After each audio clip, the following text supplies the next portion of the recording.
Susan, it's so great to finally be able to get together again. Oh, it sure is. And I really appreciate you picking up the bill. I'm happy to. I've got the extra cash. Since we've all been driving so much more again, I've been using Get Upside, the free gas app that pays you cash back for every gallon of gas you buy. Wait a minute. Are you saying you actually get paid cash when you buy gas with the Get Upside app? Yes, up to 25 cents a gallon. Cash back every time I buy gas. Does that actually add up to anything? Some months I make $200 to $300. Wow, that's serious extra cash. I'm downloading the free Get Upside app now. Download the free Get Upside app now in the App Store or Google Play to save up to 25 cents a gallon when you buy gas. Use promo code PHIL for a 25 cents a gallon bonus on your first tank. That's up to 50 cents a gallon on your next fill-up. You can cash out anytime to PayPal or an e-gift card for Amazon and other brands. Just download the free Get Upside app and use promo code PHIL for a 25 cents a gallon bonus on your first tank. That's code PHIL.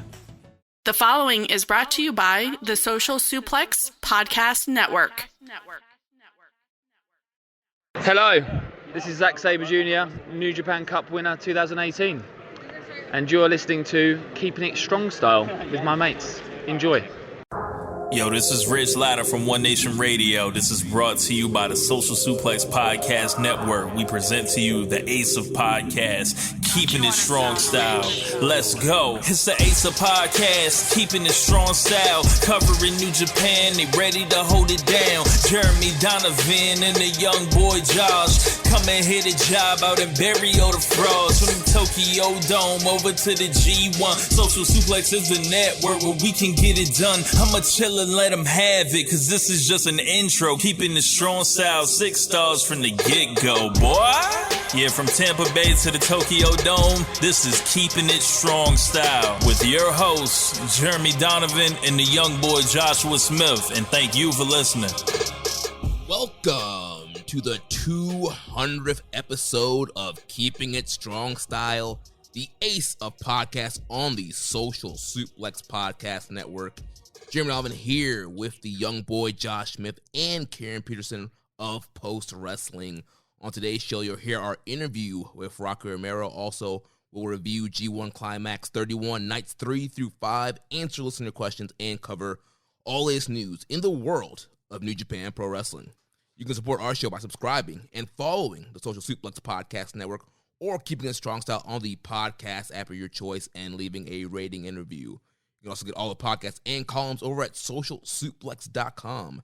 Check out our Pro Wrestling Tees store, ProWrestlingTees.com/socialsuplex. That's where you can get your official Keeping It Strong Style t-shirt. If you enjoy this podcast, please consider making a one-time or monthly donation by visiting socialsuplex.com/donate and clicking on the donate button under the Keeping It Strong Style logo.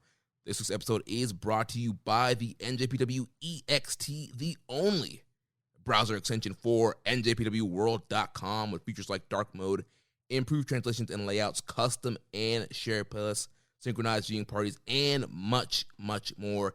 It takes NJPW World to the next level, and you can visit njpwext.us today for details.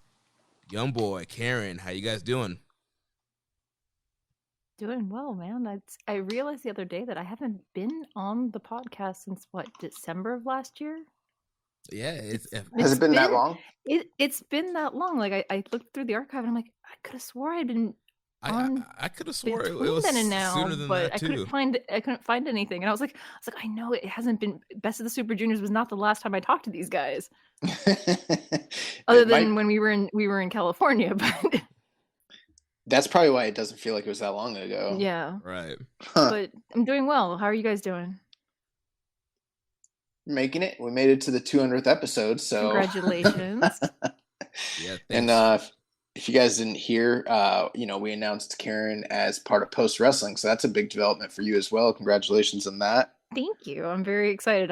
It's still very, very new, and in my mind, it's like, well, I've only written one review, and I'm just like, wait, this is the start of something that I'm very excited to do. So, I mean, it is women's wrestling, but I know.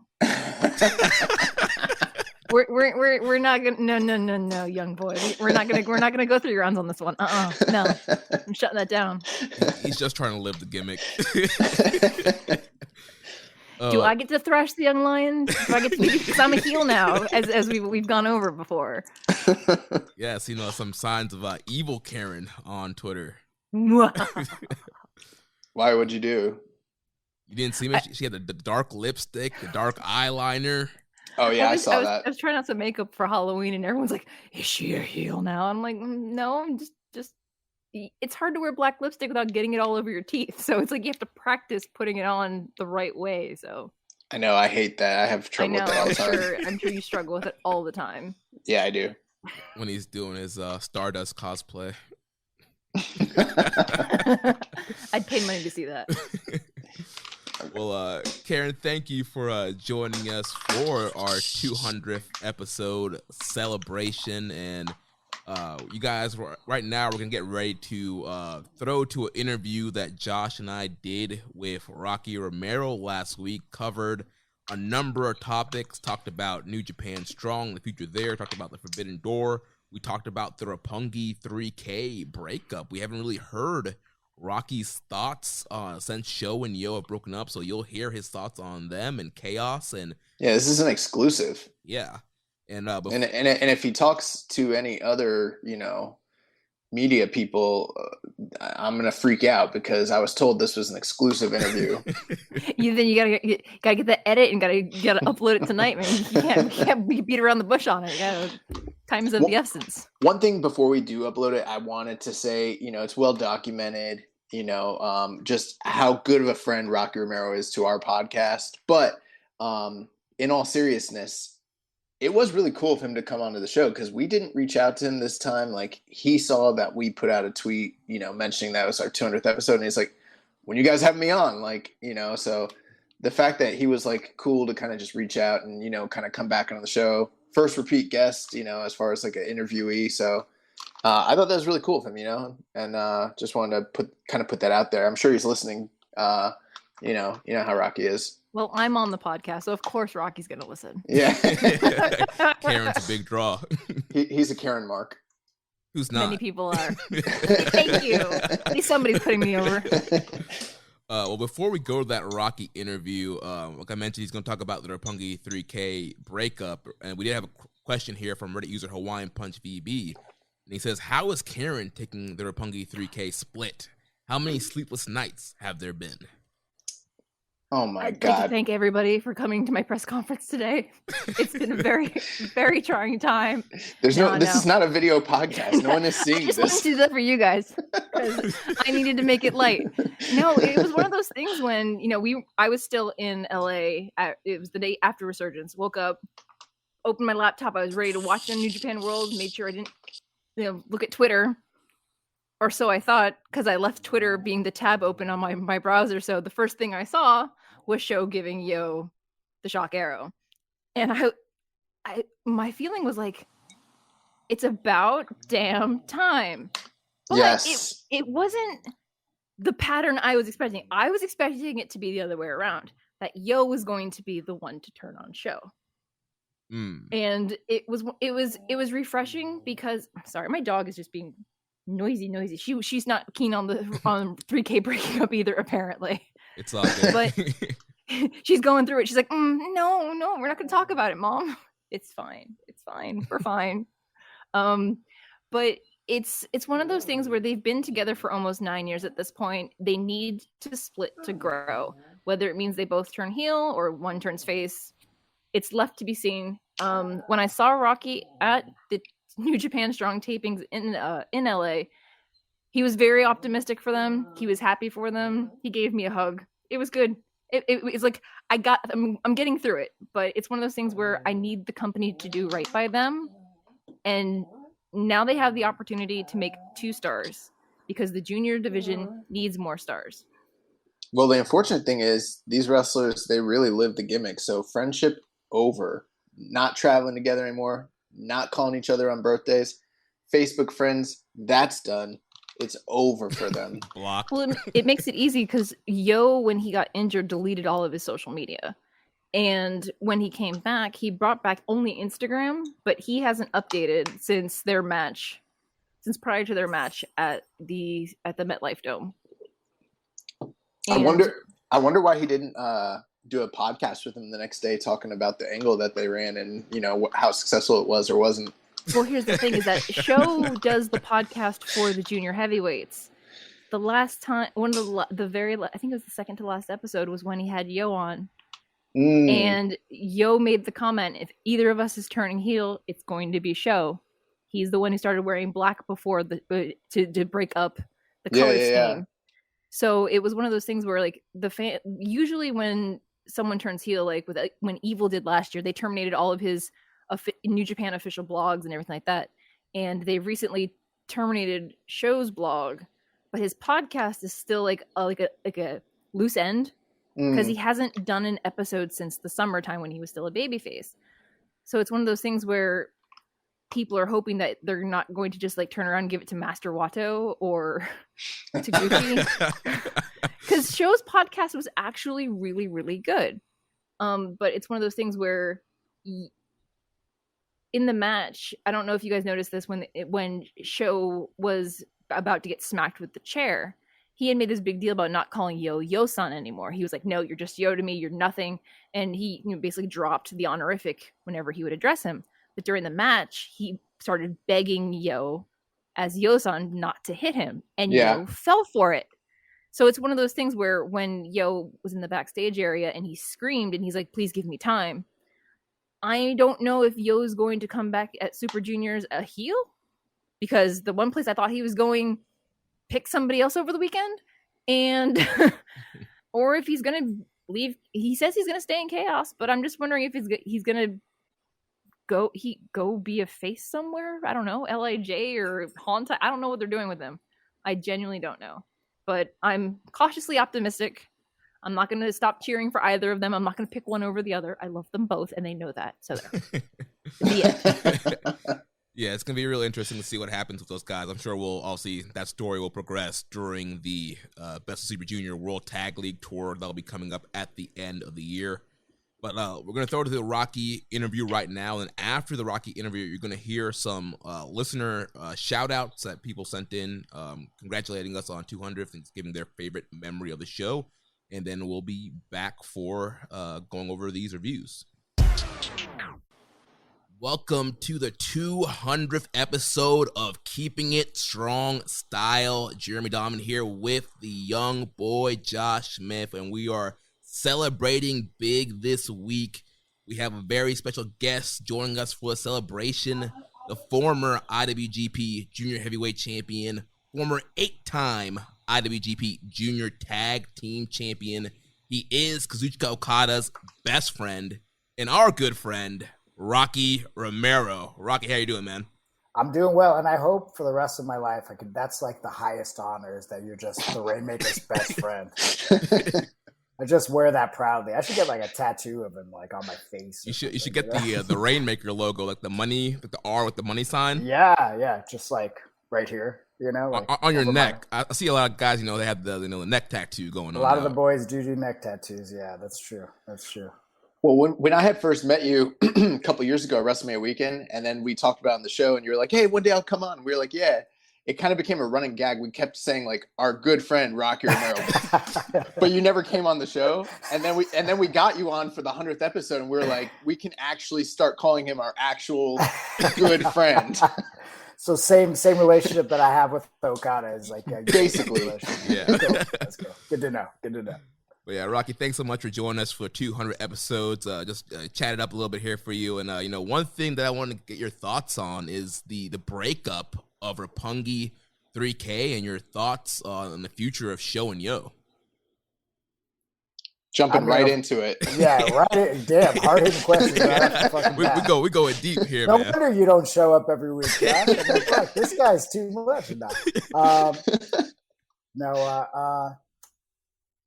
Yeah, it's like a mix. It's a mixed bag of feelings, right? Because I feel like they were stagnant for so long, and like there's only so much that I feel like they could do more in that division. I mean, I've felt that way in the past plenty of times, but I usually just got a new partner, or something happened where I just end up getting a new partner. So like at least it was like a bit of a restart, but especially kind of where the world is right now, I could see the frustration building and like as a performer, as a wrestler, that what story is there left to tell when you've already done it all at this point? So I don't blame Sho in the fact of like him wanting to move on past that and do something else and keep challenging himself, because obviously we know that Sho's been such a standout in the last 2 years in singles competition, especially. Obviously he's a great tag team wrestler as well, but especially in that singles role. So why not? I mean, if you want to make an impact, sometimes, you gotta, turn the knife and the knife in the back in your partner's back, I guess. I've never done that. Well, I think I did that once, actually. Well, everybody breaks up with you. The people turn their backs on you. They break that. See, I'm usually the yo in this case, and I'm hurting because my best friend turned his back on me. But I mean, for Yo, I don't know. I think that he should. He really needs to take this opportunity to come out strong. Obviously, they had that singles match a couple weeks ago or whatever, or whatever it was, but I feel like it's really the Super Junior that's going to be like the that will determine where each one is, like how their performances are. Obviously the win-losses matter, but like really how their performances are, and see if Yo can really stand out as much as Sho is standing out at this point. Yeah, so when you go back to Japan, do you think you will continue to coach Yo and team up with him in Chaos? I mean, I feel like I'm a Chaos guy just for life, because I'm gonna go wherever Rainmaker goes. I'm like Brutus the Barber Beefcake and Hogan. So like, I'm gonna go wherever the money is. I'm gonna follow. You know what I'm saying? So like, if Okada stays in Chaos, he's Chaos. I'm gonna be Chaos. For sure. So I mean, if Yo wants to follow me because I'm following the money, that would be smart of him. I feel like. So if Okada joins Bullet Club, you're throwing up the too sweet. That's what we're hearing. God, I hope that doesn't happen. I would feel like such an asshole out of all these years, but no, I'd actually maybe that could be fun.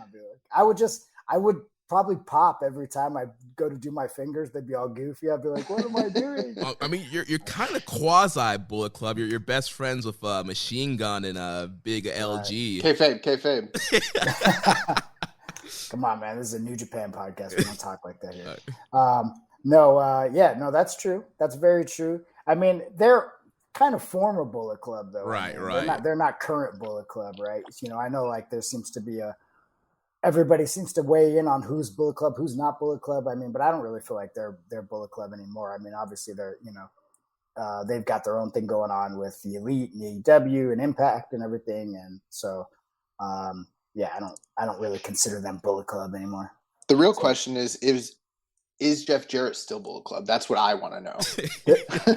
I mean, somebody's got to be funding the Bullet Club, right? I mean, that was wasn't it him and Scott D'Amore were funding the Bullet Club? So, since we were talking about Chaos, that's a good point. Brings us to the next question here. Chaos has kind of gone through a lot of transitions the past couple years. Been a lot of defections, Will Ospreay, Jay White, Gato, now Sho. What are your thoughts on the state of Chaos and, the kind of blending between them and the Hantai group? What do you think is the future trajectory of the group, as a whole? Because I think a lot of people are wondering that. I feel like Chaos has always been like, in this maybe like what Stray Dog Army is in like New Japan Strong. Like it's a bunch of guys who just kind of didn't have, weren't really finding their own way. So they kind of just ended up banding together out of chaos, So like, I feel like, obviously there's been a camaraderie more in that core group, like with Okada, especially the Japanese Okada, Yoshihashi, Yano, Ishii have been like really that core group. Goto. So I mean, you never know. I mean that's kind of like it's kind of the group it's the in between group of like the Hontai, right? Now this is before me, I guess. Now LIJ is kind of in a similar position. I feel as Chaos is. They're kind of in the middle. They're not heels completely. They're not baby faces. But now that Chaos and Hontai are kind of together, I feel like they're more of the babyface side, right? So I don't know anything. I have a feeling that our group is always going to be a transitional group for a lot of wrestlers who want to be or want to move on to like whatever their next step is. I just have a feeling that it's kind of natural state in place. It is Chaos. Yeah.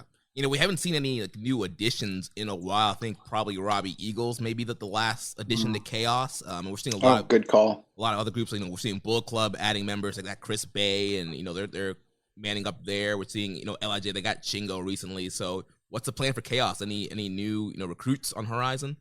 I mean, I think the biggest group that I could say that we could probably we have that like some line of like brotherhood or like whatever, like there's some kind of family in there is probably like the best friends group that in AEW, because obviously Trent being a part of that, Trent being a good friend of mine, Okada's, and then there's that guy Chucky who's a part of it.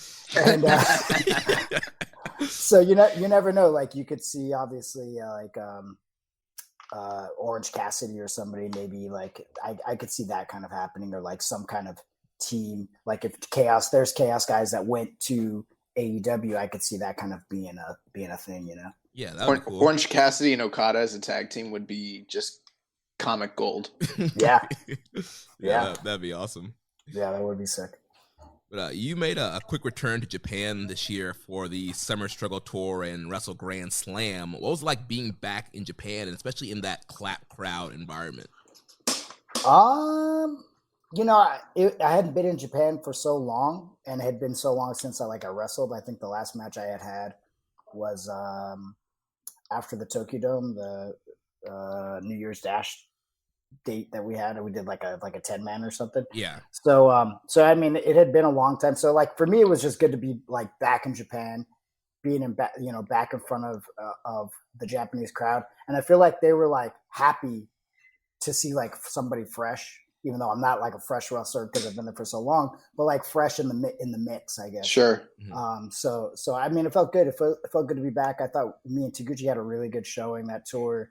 I think the Tokyo Dome match that we had against ELP and Ishimura, I thought that was pretty right on to like my legacy of having that junior tag match. Like I think it was up there with the ones with the Bucks and the Scrambles and all the other ones that we had. So I was happy with it. Obviously, it's not the same being a clap crowd.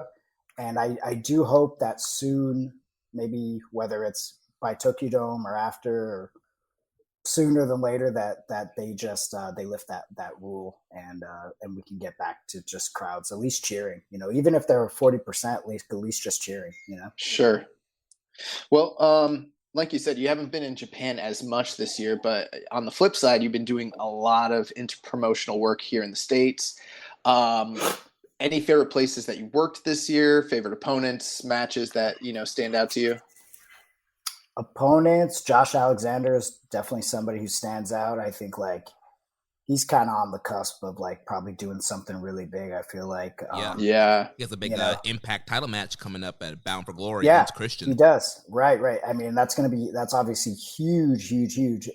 So I don't know. I think he's kind of like our generation's kind of like Kurt Angle, if you like, we'll think about it, and not just because he broke his neck and he's like an amateur wrestler, but like he's just so solid, and I think his story is really good. That he's not an overnight sensation. Like it took him 12 years, 13 years to get to where he's at just right now, and he's still not even there. Right, we still haven't seen his full potential, but he's obviously a super hard worker. He's really gifted, and I think that there could be big things come for him. And, and I would like to see him, make that trip over to Japan and wrestle, all the guys. Imagine him and Ishii. I mean, there's so many guys that he could wrestle and have really dope matches. Him and Goto would probably be really sick too. Like, and just that's a guy that I think that would make that crossover really easily. MLW was a cool place to go to. I mean, AEW was fun doing dark. I definitely like to go back to AEW at some point. I always have fun at ROH because like that's my like second home after New Japan. I feel like I've always been able to bounce Pure Rules back. match with Freddie Ahai. Yeah, that was a great match. Fred is really, really talented, Freddie Ahai. So it's really cool to have him be a part of New Japan Strong now. But yeah, I mean, I'm willing to go anywhere and everywhere minus AAA. And that's a shoot. Well, speaking of going anywhere, you did come to our home city of Tampa, Florida for WrestleMania weekend for Bloodsport. Josh and I were out there. You wrestled Chavo Guerrero. The ghost of Chavo Guerrero. Yeah, the ghost. But that was interesting setup there at the Cuban Club here in Tampa. But is there any different preparation that you go through for a Bloodsport type match? Obviously, it's not your traditional wrestling match. It's obviously the more MMA shoot-based style matchup, which you do have, that MMA background and, being trained in the original LA dojo with Inoki. Like, is there any different mindset going into a Bloodsport match? This pandemic was not good for me, mentally preparing for wrestling matches. After the Super Junior kind of dropped out, I kind of checked out. I knew motivation wise for training and stuff, I was completely checked out.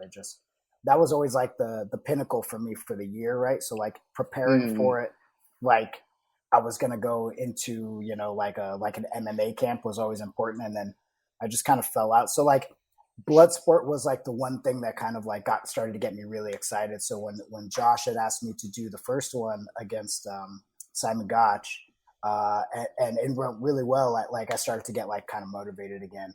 And so when I heard I was wrestling Chavo, I was like, oh shit, this is gonna be pretty crazy, because obviously Chavo's never wrestled and Bloodsport style or UWF style or anything like that. So I was happy with it. You never know how it's going to go, and especially with somebody like Chavo. I never had a singles match against him, so it's pretty fucking dope. And I'm also I'm a big Pepe fan, so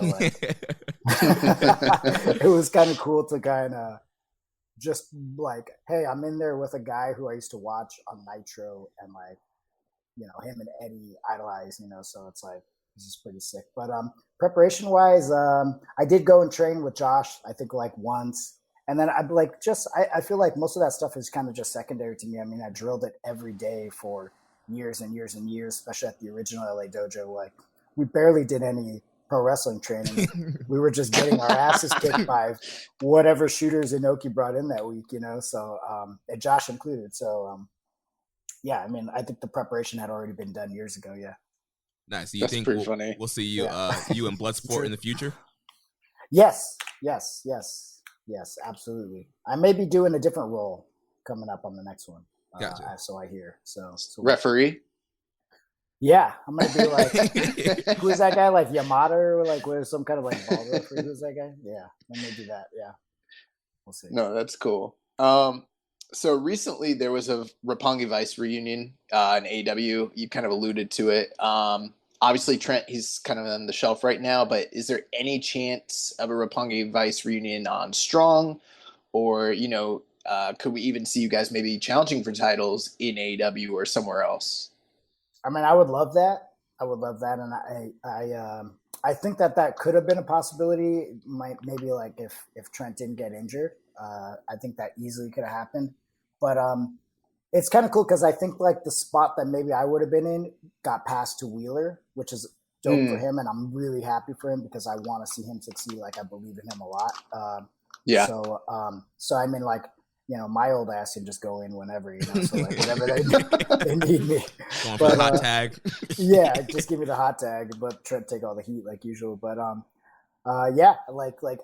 as soon as Trent's back, I don't know what his plans are, but somewhere down the line when he's ready, I would love to do that in AEW. I'd love to do that in New Japan Strong. I don't know. I'd love to see. Not that New Japan needs another tag title, but a New Japan Strong tag title. If it truly stays the way it is, the world is. It's probably something that's going to have to be discussed at some point. So why not have an open weight, and why not have it? Somebody like Roppongi Vice be involved. I think that'd be sick, and I think the fans would really love it. Yeah, that would be cool. Yeah, Strong is kind of evolving pretty much into its own little promotion. Yeah, you already have a Strong openweight title, so yeah, having a Strong openweight tag titles could be cool for that show as well. Especially there's a lot of teams there that are kind of forming. We see the Stray Dog Army and teams forming there. The LA Dojo guys are kind of bonding together, so it'd be cool for something for them Team to go Filthy, for. Yeah. Team Filthy, yeah. But speaking of championships, the last time that we spoke to you on the 100th episode, we kind of asked you about your future goals or bucket list items, and one of the things you mentioned, you wanted to win the IWGP Championship as Rocky Romero. So the IWGP Junior Champ, Robbie Eagles, he's in the U.S. right now. He's going to be a part of the Texas tapings coming up. Could we get a future matchup between you and Robbie? Obviously, it's not scheduled for Texas, but the Philly tapings are coming up. Could we see you and Robbie in Philly? I mean, I don't know. I mean, like it's something that's obviously still very high on the list and number one. I feel like I got to do like my own thing a little bit right now to kind of prepare for it, because like I don't feel like I'm in like physical top shape to like go and do that. Like I want to be like shredded and ready to go and like right. maybe repackaged myself a little bit, but I feel like putting the pressure on me, because I can procrastinate it sometimes. If the goal is to win it by 40, which is it's going to be my 39th birthday on October 28th, it's basically kind of like that perfect year to maybe make that story for myself and kind of just put the pressure on myself to like go after this goal, because it's something that I really want. And I think doing it by 40 it's kind of like Tanahashi. Like, I don't know. I find a lot of like inspiration in watching Tana, and right. how everybody's always like so fucking quick to count him out. Oh yeah. The motherfucker's still so badass, and he goes and proves it every single time. And there's really nobody like him. And like literally every year it's the same story. Like, Tana, he's done. Look at his knees. Look at his shot. Look at that. Look at it. He got an injury. It's like, dude, he's fucking killing it. Yeah. So I would like to be that, or not like, like at least like find my little story, within that and kind of use that as some kind of inspiration. I feel like. So I've kind of put the pressure on myself. Like I'll do it before 40. Like, I don't know what the stakes are, because like, I don't want to say like, oh, I'm going to retire at 40, but like, maybe it's something I should think about to like really fucking put the pressure on, or at least it's something that I should have a real serious conversation about. Cause like, it's fun to do it, but like, if you still can't do it in certain ways, like it's hard for me to find the motivation after like wrestling for so long, Right. It really is. So like, if I'm not going to do it at a top level, then maybe I shouldn't be doing it, You got to talk to that IWGP committee. Let them know your intentions. I know. I'm gonna send the email on Monday once we get back from Texas. Yeah. Along with that, I know you want to get back into tip top shape, but any possible chance of seeing you in Best of Super Juniors at the end of the year? I know it'll probably be a limited field and you'll have a lot of responsibility here on Strong, but any chance of hopping over to Japan real quick for that tour? Yeah. So I mean, last year's got canceled, then it got pushed back, and then I wasn't able to make that one. So I mean, this year it's kind of up in the air. It seems like I don't know when this 2-week quarantine thing is going to be lifted. So I mean, that has a lot to do with it. I'm obviously going to be in San Jose and Riverside, so that wouldn't really give me the time that I would need to get back. So so most likely this year I'm probably not going to be in it, but I'm looking for next year, and like maybe that's the right timing. Maybe that's the right path for me to be 39, get my ass in shape, go and do it right, and then go and do a Super Junior and maybe earn that motherfucker. Instead of like showing up and being like, hey, whoever's the champion, I was popular a long time ago. Can you give me a fucking opportunity? Get ripped, kick ELP's ass again, and yes, get a shot. Exactly. Yeah, and hopefully, the crowds will be back to cheering and stuff by that time too. So it might be just good timing. We'll see. Yeah. So Rocky, earlier in your career, you did hold that title when you were under the mask as Black Tiger. This past year, we've kind of noticed, all throughout the Strong tapings, you bringing the Black Tiger mask out, with you. And I think you might have done that a few times in the past, but I don't recall you always doing that the way you are now. What's kind of the significance of that for you right now? Motivation. Like I said, like this year, it was hard for me to motivate, like especially once things started getting canceling, and then thank God we had a year ago we had Strong. I should say really it started last year. So and then like there's been trickles of it, and for me, but like I don't know, I just kind of found myself in in a personal kind of slump of like where's like my long term. I mean, because like I feel like obviously there's so many younger wrestlers and like guys who need this time to kind of like blow up and prosper, but like I feel like I'm still the guy that everybody forgot about, and especially like without having the Super Junior like I had the 2019 Super Junior, and like I start to feel like once again like the bug of like, oh shit, this is like what I really want to be. Like this is why I got into, into wrestling, like for this kind of feeling in New Japan, and really getting to perform on a high level, wrestling Ospreay, having a dope match with him, wrestling ELP and main eventing. I mean, like, so I started to get the bug again, and then pandemic happened, and then it just kind of like killed all my motivation, So I feel like I wanted to bring that as like a reminder, literally as the reminder, like in the corner, like there's my corner man, like he's straight up my corner man, like the alter ego. So like, so because a lot of people don't know, like you guys obviously know because you guys have studied the game and studied so many, all the old stuff, but like a lot of people still don't know how important Black Tiger was in 05, 06, and like what a run that was, and like and how even Tiger Mask was completely on his game at that time. So yeah, I don't know. It's kind of like it's kind of like one of the forgotten eras in New Japan was that 05, 06 era. Right before it started to blow up again. So yeah, I mean, like I was popular when shit wasn't really popular, so. Or at least whatever. I had some cool moments where it wasn't really popular. So I feel like now that we have, we've grown so much in popularity. Like I would love to get like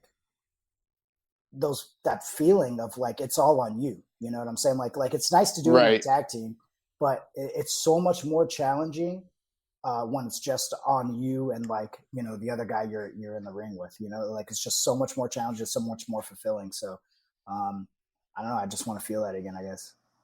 Yeah, definitely. So we have the Strong taping, the first taping with fans debuting this past weekend on NJPW World, and a lot of big things happening in the world of New Japan for Strong. We've seen a lot of talent come through the quote unquote forbidden door.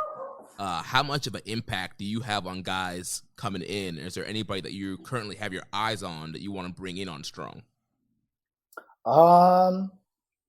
Yeah, I mean, quite a bit of talent.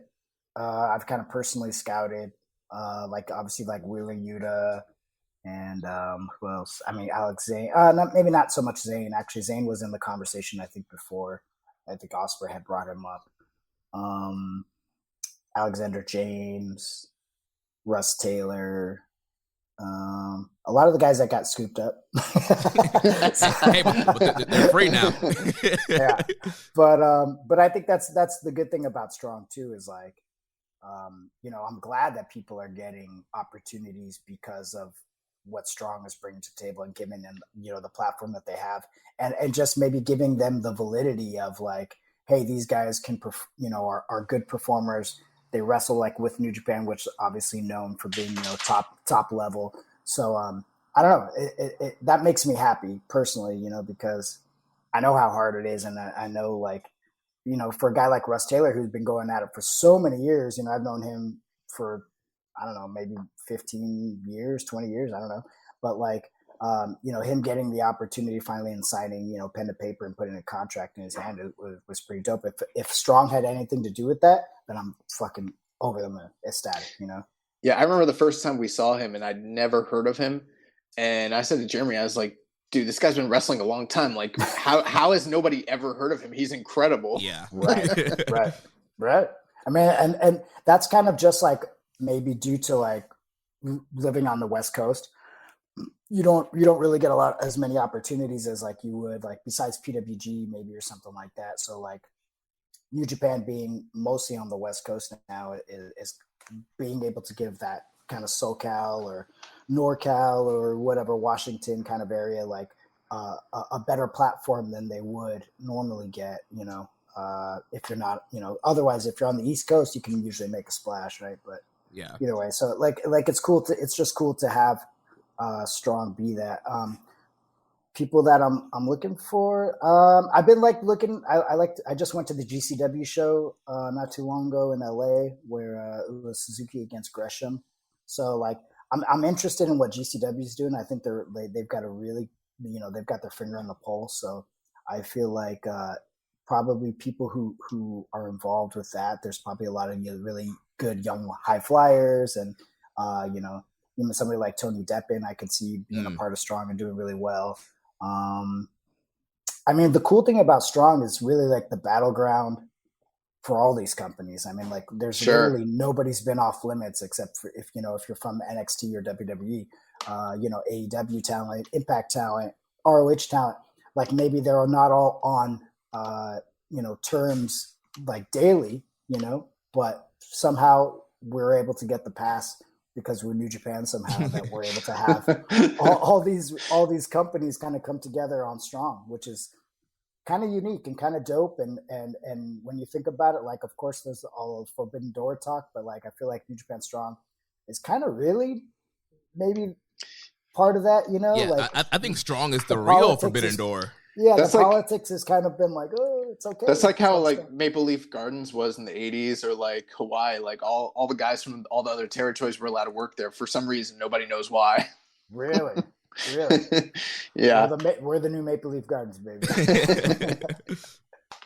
So last thing here, with Strong, we kind of talked about the fact that it's sort of become, taken on a life of its own and grown exponentially, over the past year. Any future goals for Strong, as far as like live touring, TV deals, distribution, stuff like that? What does the future hold for New Japan Strong? What's the aim for it?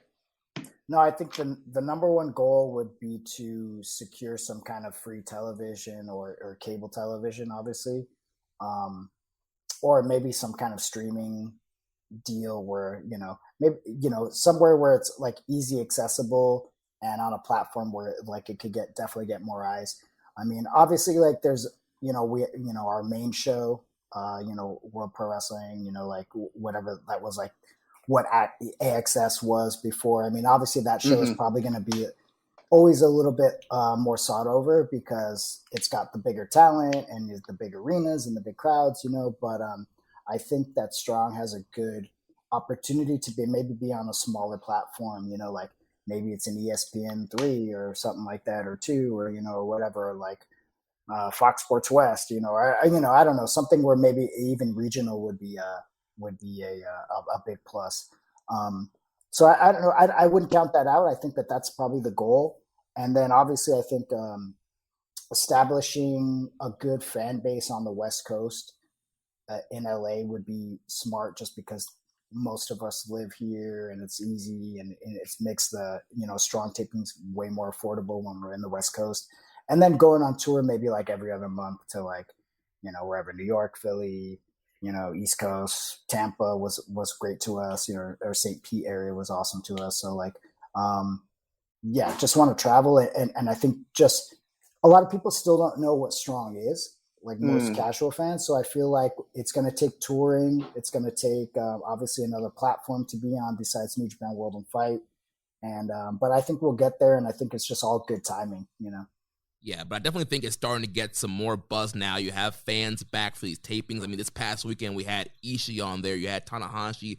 So you're seeing a lot of the big stars that's coming up weekend. We got Yuji Nagata's going to be on the show. Jay White against Wheeler Utah. I've got Narita against Fred Rosser. So we're seeing a lot of the bigger, a mix of the quote-unquote main roster New Japan guys. We're getting the LA Dojo Young Lions. We're getting the kind of indie Forbidden Door guys like Wheeler Utah. So it's starting to get some buzz and some good mix. So I think a lot of great things are going to be happening in the future for Strong. Did you notice NXT bringing in all these like young kind of green shooters this past week? It's like Strong's been doing. Yeah, I was like, Strong's been doing that for like 6-7 months now, bringing in like every single like badass shooter. Like right. Well, I mean, for the when we didn't have a crowd, I mean, there's I feel like the best way you could do wrestling is like guys who were probably better on the mat and like kind of at that kind of technical level is a way better story than, because you can't do comedy, you can't do like haha, it's got to be like super serious. You can't do like even high flying stuff is not the same without a crowd, so like it's kind of we had to depend and lean on those kind of wrestlers and characters for Strong to kind of really get through it. But I mean, they're also extremely talented and really dope to tell stories without doing it, as much of the craziness, and the flashy stuff. So, I mean, that's good to know that maybe we're ahead of the curve on some things. I mean, I wish we had the audience of the NXT. So like fucking people would really take notice. But like I said, it's going to be a build and a slow build. Strong wasn't a thing that was supposed to happen, like Right. it was going to happen, but it was going to be like a 5-year plan to like make a roster and do all this stuff. And, there was, that was one of the good things that happened at the pandemic is there was an opening to do it. And there was no because there was no crowd and there was barely, there at that time there was wrestling, but like everybody was doing it with like a small crowd or no crowd. So it was like, okay, well, here's the opening for us to make this happen and kind of do it, and make this roster and use our resources. And if we did it, so here we are. And I don't know, I'm excited for it. I love the brand and I'm glad that people think it's the best hour of wrestling, It is. You got a lot of fucking wrestling. There's so many hours of wrestling to choose from, Yeah. We're going to let you plug your stuff here in just a minute. But before we do that, since we got you on the air, I just want to let you know, last year we did a rundown of all the Super Junior finals. We actually found the tape from the original U.S. Super Junior finals between yourself and Bryan Danielson. That's some shooting stuff right there. And it was the one awesome. from the LA Dojo. Yeah, we found the tape of it, and it was really cool. Oh, that was a sick match, I remember.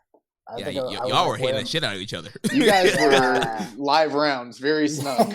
That's like probably 04, right? Like, yeah, I think it's 03, 04, something like that. Yeah, somewhere in there. Wow. How the hell did you guys get that? We found it. Bro, a lot of digging, man. Like during the pandemic, there was no New Japan, so we're like, what are we going to talk about every week? So we did like a whole like best of Super Juniors. We watched every final from the beginning to modern day. I got to go check that out. I got to check that out to hear it. I would love to like hear it back because I haven't seen it in probably maybe ever or. We'll send it to you. It's a fan cam, so it's not even like official anything like that. Yeah, fuck. I would love to see that, and I definitely want to listen to the episode to hear you guys talk about that. That's pretty sick. Definitely, yeah. We'll send you the links for both of the video and the audio that we did. Yeah, Danielson was always a good opponent for me because at that time we were always watching like UWF stuff or like ring stuff, and like he would have a tape, then I would go and find like some kind of tape or DVD and be like, "Dude, check this out!" Like, and so like we would compare shit, and then when we would wrestle, we would call things to do. We would make matches, and then we would just go out there and beat the shit out of each other, and like every once in a while, some kind of thing that we talked about would fall in our laps, and then we just do it. So like, there's a couple good Ring of Honor ones that we had. I think when he was champ, maybe 1 or 2 or around the time. That Best of Super Junior one was dope. Yeah. When you guys when we watched that match, I literally told Jeremy, I was like, these guys were like watching like Battle Arts or like UWFI or something. Yeah, exactly. It's 100%. That's like rings. I mean, Tamura was like the god, I fucking love Tamura. Tamura, Volkan, those guys were so sick. So and the psychology is so sick. Like it's so simple and smart. Well, the way they you guys don't even look like you're working. Honestly, you look like you're rolling like literally the way you would roll at like a jiu-jitsu school, basically. Yeah. Like I said, that's all we were doing anyway for like the 2 years that we were there, whatever. Like we were just literally getting our ass kicked by fucking master jujitsu artists. So, and Inoki whenever he'd come in and stretch the fuck out of it. with his fucking chin manipulation. He'd like dig it. He'd like whatever hold you're in, he'd find a way to get his chin in there. Get it right in the joint. They're like writhing, like, what is he doing to me? Why does this hurt? My girlfriend, she's like, that's the Chin Man. That's the guy you like, right? I'm like, yeah. That's the guy. Yeah. Well, Rocky, thank you so much for coming on and helping us celebrate the 200th episode of Keeping It Strong Style. Love for you to plug some upcoming stuff. So by the time listeners hear this, the Texas tapings would have already happened. But, plug Philly, Battle in the Valley, all that stuff coming up, and any music stuff too. Yeah, any projects you got going, anything. Yeah, number one project, New Japan Strong. We're going to be in Philadelphia October 16th and 17th, I believe it is. Yes. And there's some big matches already announced. Suzuki against Dickinson, which is the first night. Ospreay versus Alex Zane, which is the second night. And I'm sure by the time you've heard this, there's probably been a ton of other matches that have been announced. So it's going to be sick, so definitely check it out. We're at the 2300 Arena right there in Philly, the old ECW Arena. So definitely it's gonna be awesome. So and then after that, we are November 13th. We've got a live pay-per-view show from San Jose, Battle in the Valley, November 13th. Some big stars will be added to that, so definitely check it out. And then finally, our next New Japan Strong taping in Riverside, California, November 15th. Not going to want to miss it.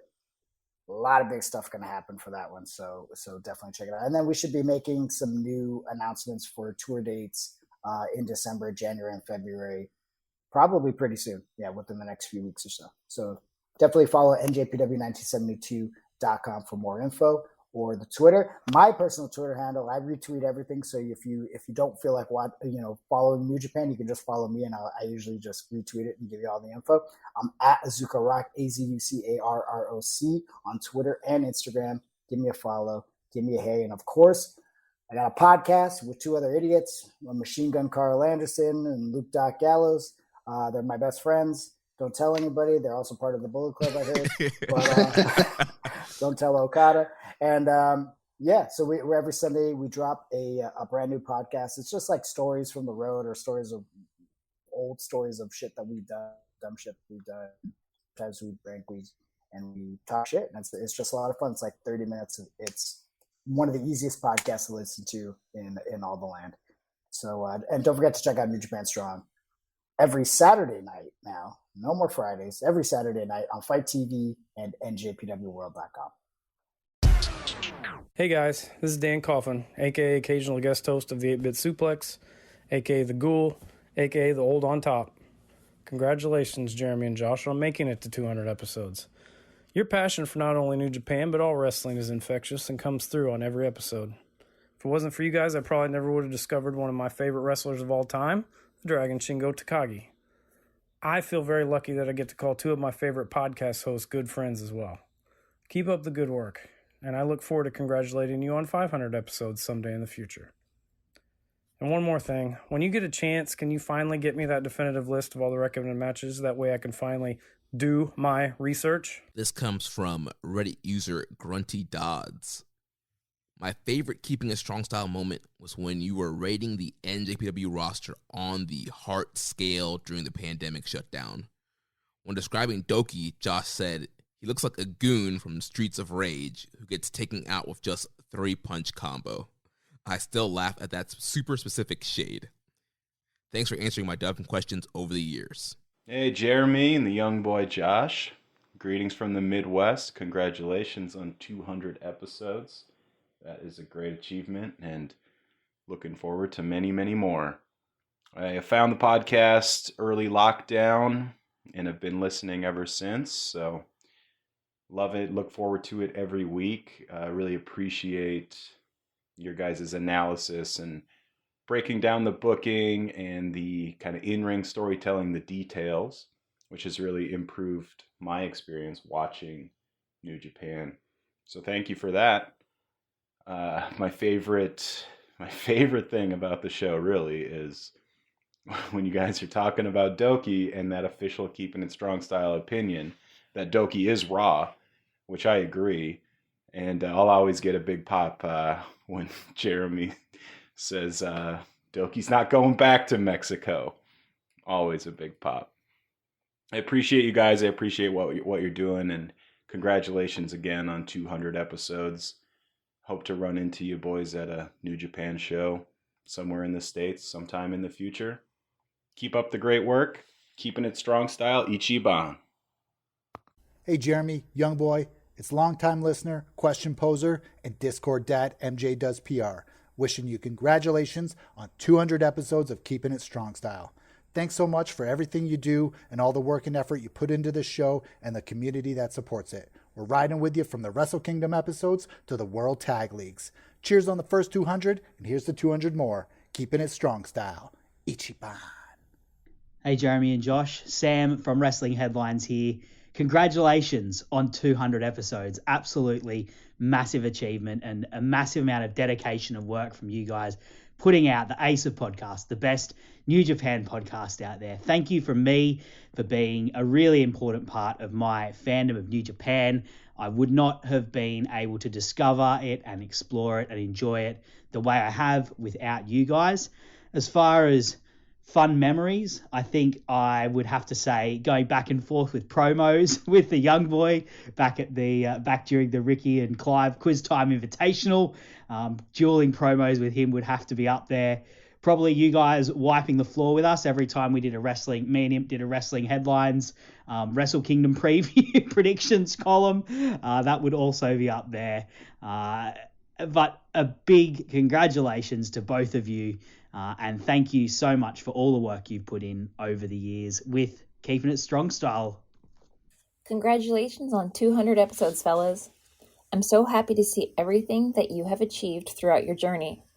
I'll never forget our unofficial meeting at New Japan Matsuri when Jeremy and I were both interviewed by Jushin Thunder Liger for an Asahi TV spot about the G1 Supercard at Madison Square Garden, only to then officially meet one another in Dallas at the G1 Climax press conference. Also, I love Josh's reactions to me hugging Tanahashi because they're well documented from the New Beginning show in Tampa prior to the global pandemic. I never thought in a million years that I could eventually be a repeat guest, and we would wind up having one hell of a brunch reunion at Roscoe's Chicken and Waffles right before Resurgence at the LA Torch. Here's to many more episodes, making towns around the world, and a continued friendship for which I am exceptionally grateful. Love to you both, Karen. Hey guys, this is Rambo and Slam Pig. Just wanted to say that I love the show. It's a day one listen every single week for me. Your guys' knowledge, enthusiasm, and passion for New Japan Pro Wrestling has really enhanced my understanding of the product, my enjoyment of the product. It gives me a lot of joy to listen to you guys and to watch the shows after having heard your opinions. My favorite shows are your tournament previews. That really adds a lot to it. I do a pick'em contest for some of my friends, and I get a leg up by listening to your takes on it. Thank you for that. Also, you were dragging evil before it was cool, and I appreciate that. You are trendsetters. I hope to listen to another 200 episodes. Thank you so much. Ichiban. Hey guys, this is Danny from NJPW EXT. I want to congratulate you on your 200th episode and to thank you for sharing your passion for New Japan Pro Wrestling with everyone. It's been a blast to watch the show grow. From the first interview you landed with Rocky Romero to receiving your first press credentials. I remember reaching out to Jeremy about collaborating and coming away from that first meeting with a really good feeling. And my experiences with Jeremy and Josh have always been positive. Also, thank you for having me as a guest on the show this week. It was a pleasure hanging out and talking with you, and I was happy to contribute in whatever small way I could. I wish you nothing but continued success on the next 200 episodes and beyond. Take care. What's up, y'all? This is your boy Rich, many-time guest of Keepin' It Strong Style, the voice you hear on the beginning of this great show. For me, unquestionably, this is the best podcast covering New Japan Pro Wrestling. Pretty much from its inception, these guys decided to not run from topics. They decided to tell the truth.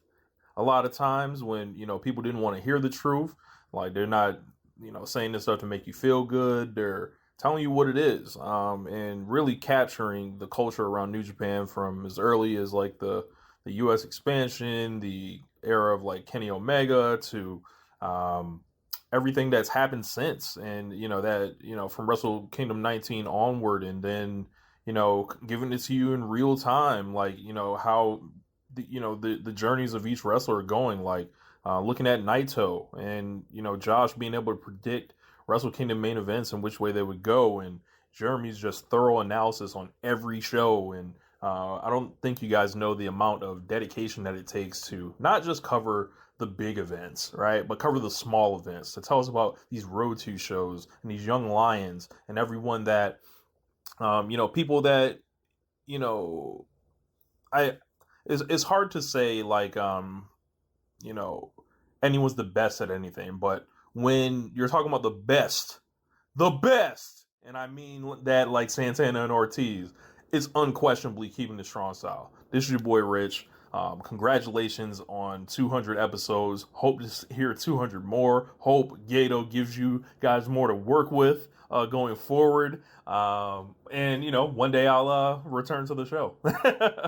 Anyway, this is Rich. I'm up out of here, man. Peace.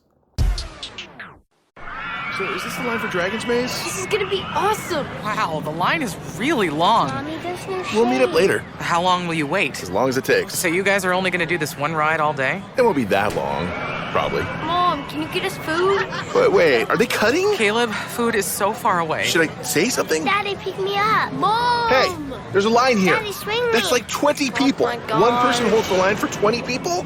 This is bullshit. Don't go there. Go on a real vacation. Go RVing. Hear that? Is that America cheering or a sausage patty sizzling to perfection? It's time to cheer for Egg McMuffin and fresh cracked eggs at McDonald's. It's time to wake up to the aroma of freshly baked biscuits and treat yourself to a real honest-to-goodness morning meal. Breakfast, it's on at McDonald's. Now enjoy a large iced coffee for just $2 and a breakfast sandwich to make a meal. Prices and participation may vary. Cannot be combined with any other offer or combo meal. And we're back, and man, it was so good interviewing Rocky and listening to those shout outs. And real quick, I just want to give some thank yous. I just want to say thank you to everyone who's ever downloaded and listened to our show.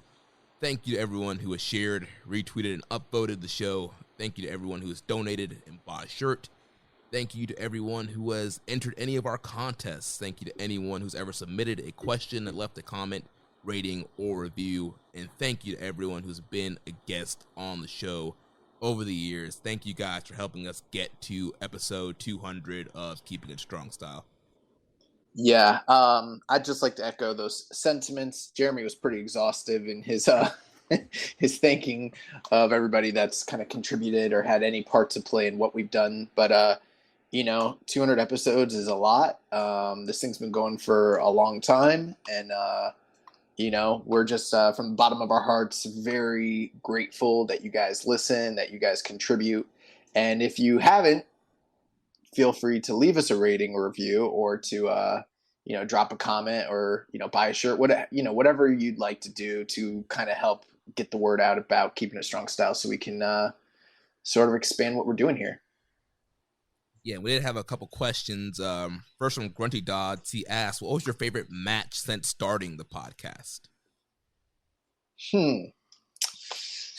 That's an interesting question, because we get asked a lot of times what we think the best match is, and I think we pretty much are the same on that. But I think for me, and it changes. You could ask me on a different day of the week, and I'll give you different answers. But I think for me, my favorite match since we started this podcast has got to be Hiroshi Tanahashi versus Kota Ibushi, the G1 finals.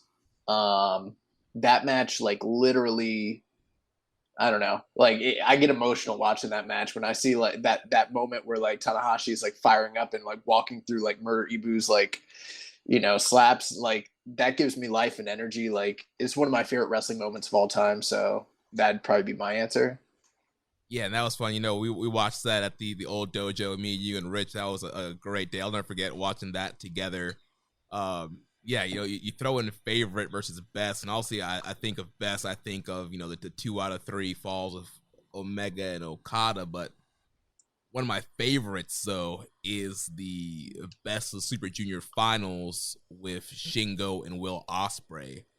I watched that match when I was on my vacation in Alaska on a cruise, and I was just losing my mind at how epic that match was. And it's the fact that Shingo had this mauled everybody in the junior division, and I was like, oh, he's probably it's gonna be a good match. He's gonna beat Ospreay, and the fact that Ospreay beat him, and just how epic that final was, that is definitely one of my favorite matches since we've been doing this thing.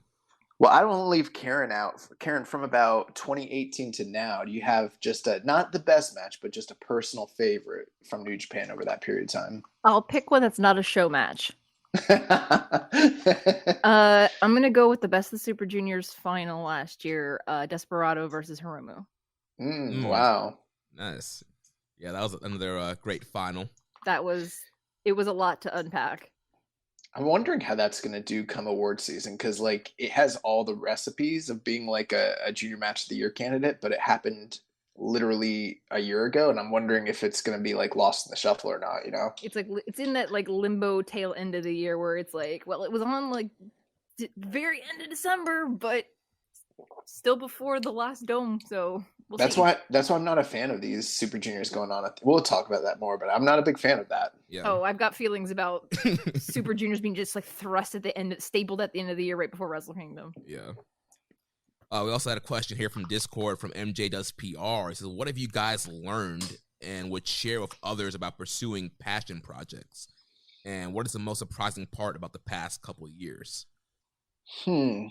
That's a great question. I think what do you think is the most surprising thing for you? I think it's the amount of time we're able to continuously talk about New Japan without like it getting like boring or, because when we first started, we didn't anticipate it being like that. We thought it was going to be like a quick, easy 45-minute, 1 hour, like sort of podcast, and kind of morphed into this like 3-hour monster. And the weird thing is, as it got longer, we got more listeners and downloads. When it got shorter, we had less interaction. So it's kind of weird in that way. Right. We've had people complain like, oh, why wasn't it 3 hours this week? I'm like, buddy, we're talking about Road to. Like, calm down. Yeah. The thing that I would say that we found out that I think it's important for you to kind of know is like, as much as you may or may not like a particular, like, let's say if you're going to do a podcast, for instance, you better really freaking like that podcast. Because if you're going to do it the way we do it, where it's, week in and week out, you have to be passionate about it. Because, I mean, it's not like we're rolling in the bucks here. It's not like we have a lot of support from, all these different outside, it's me and Jeremy doing this, So you better really, really, really be passionate about it. You better really enjoy it. And, even if you do enjoy it and are passionate about it, you kind of have to realize that it's going to be a lot more dedication than maybe most people. I mean, there's a reason why in the last like 4 or 5 years, you've seen so many New Japan podcasts pop up and then go away. And it's because it's not easy, man. Yeah, I would say as far as the most surprising part is just how you see the numbers of people who listen, but then when you meet the faces behind those numbers, and we've met a ton of listeners over the last 4 years at New Japan events, WrestleMania weekend, and so just meeting people and being stopped in the middle of a show, in the middle of the street, like, are you guys, Jeremy Josh from Keeping It Strong Style? Like, to me, that's the most surprising part. The fact that, like, I see the numbers, but yeah, people are actually listening. People are actually fans, and people actually, like, look up to us or, like our see us as their New Japan guides. We've had people like that. We've also had people where we just, like, interact with them. They're in the New Japan community, and then we're like, oh, yeah, we do a podcast. Like, who are you guys? We're like, Keeping It Strong Style. Oh, yeah, I know you guys. And, like, that's a weird thing, too. They, like, see us on, like, what is it called? Like, Reddit and stuff. So, yeah, that's always weird. But something I would share to people who want to pursue passion projects, kind of like you were saying, Josh, like, yeah, you really got to be passionate about it. I would say consistency is the key. We've been here 200 episodes, 200 weeks. We have not missed a week yet. This show's been out on the airwaves the last 4 years, every week, whether it was Tuesday or Wednesday. You got to be consistent. You got to put in the work. Birthdays, deaths, divorces, sicknesses, breakups, all sorts of crazy stuff, Yeah, so you gotta love it. You gotta be committed and just go for it. I mean, like 4 years ago, we were like, heck, let's just start a New Japan podcast because we were so pissed off with WWE and what was going on there. It's like, let's do it. And that seems so funny now compared to, like, not to turn this podcast into that, but, like, I would take whatever we were getting from WWE back then in a heartbeat over what they're putting out now. Like, yeah. Oh man, Karen, do you have any advice to people for going after passion projects? Imposter syndrome is not something that everybody is willing to admit that they struggle with. It's very easy to see someone doing well and doubting yourself and doing the soul searching that necessary to be able to put yourself out there. Like we talked about earlier with me joining Post, I was just, having an offhanded conversation and the idea was thrown at me and I was like, me? Like, you want my opinion? And the response I got afterwards is like, this is amazing. You did so well. Give us more. And I'm like, really? People care about what I have to say? Because, as a female fan in wrestling, often my dog's getting all fired up on it. Often there are people that, unless I've written an 18-page thesis on a match from 40 years ago, I'm not a real wrestling fan. That's so it's true. trying to don't make me get in my car and drive down there, sir. It's only an hour away. Finally getting some sense of validation. Right. It takes a while. And like for me, I've been a wrestling fan for nearly over 20 years now. Like I watched the Monday Night Wars unfold in real time.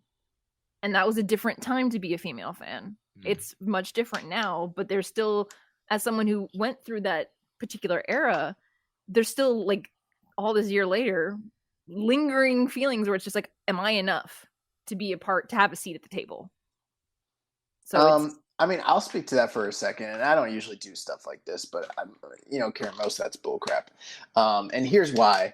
Like, let's say even if you were talking on a subject that you maybe weren't an expert on, you have enough like wisdom and common sense to like speak graciously on a subject. You know what I mean? You don't come out as like a, well, actually type of person. You know what I mean? So I can't stand the well, actually.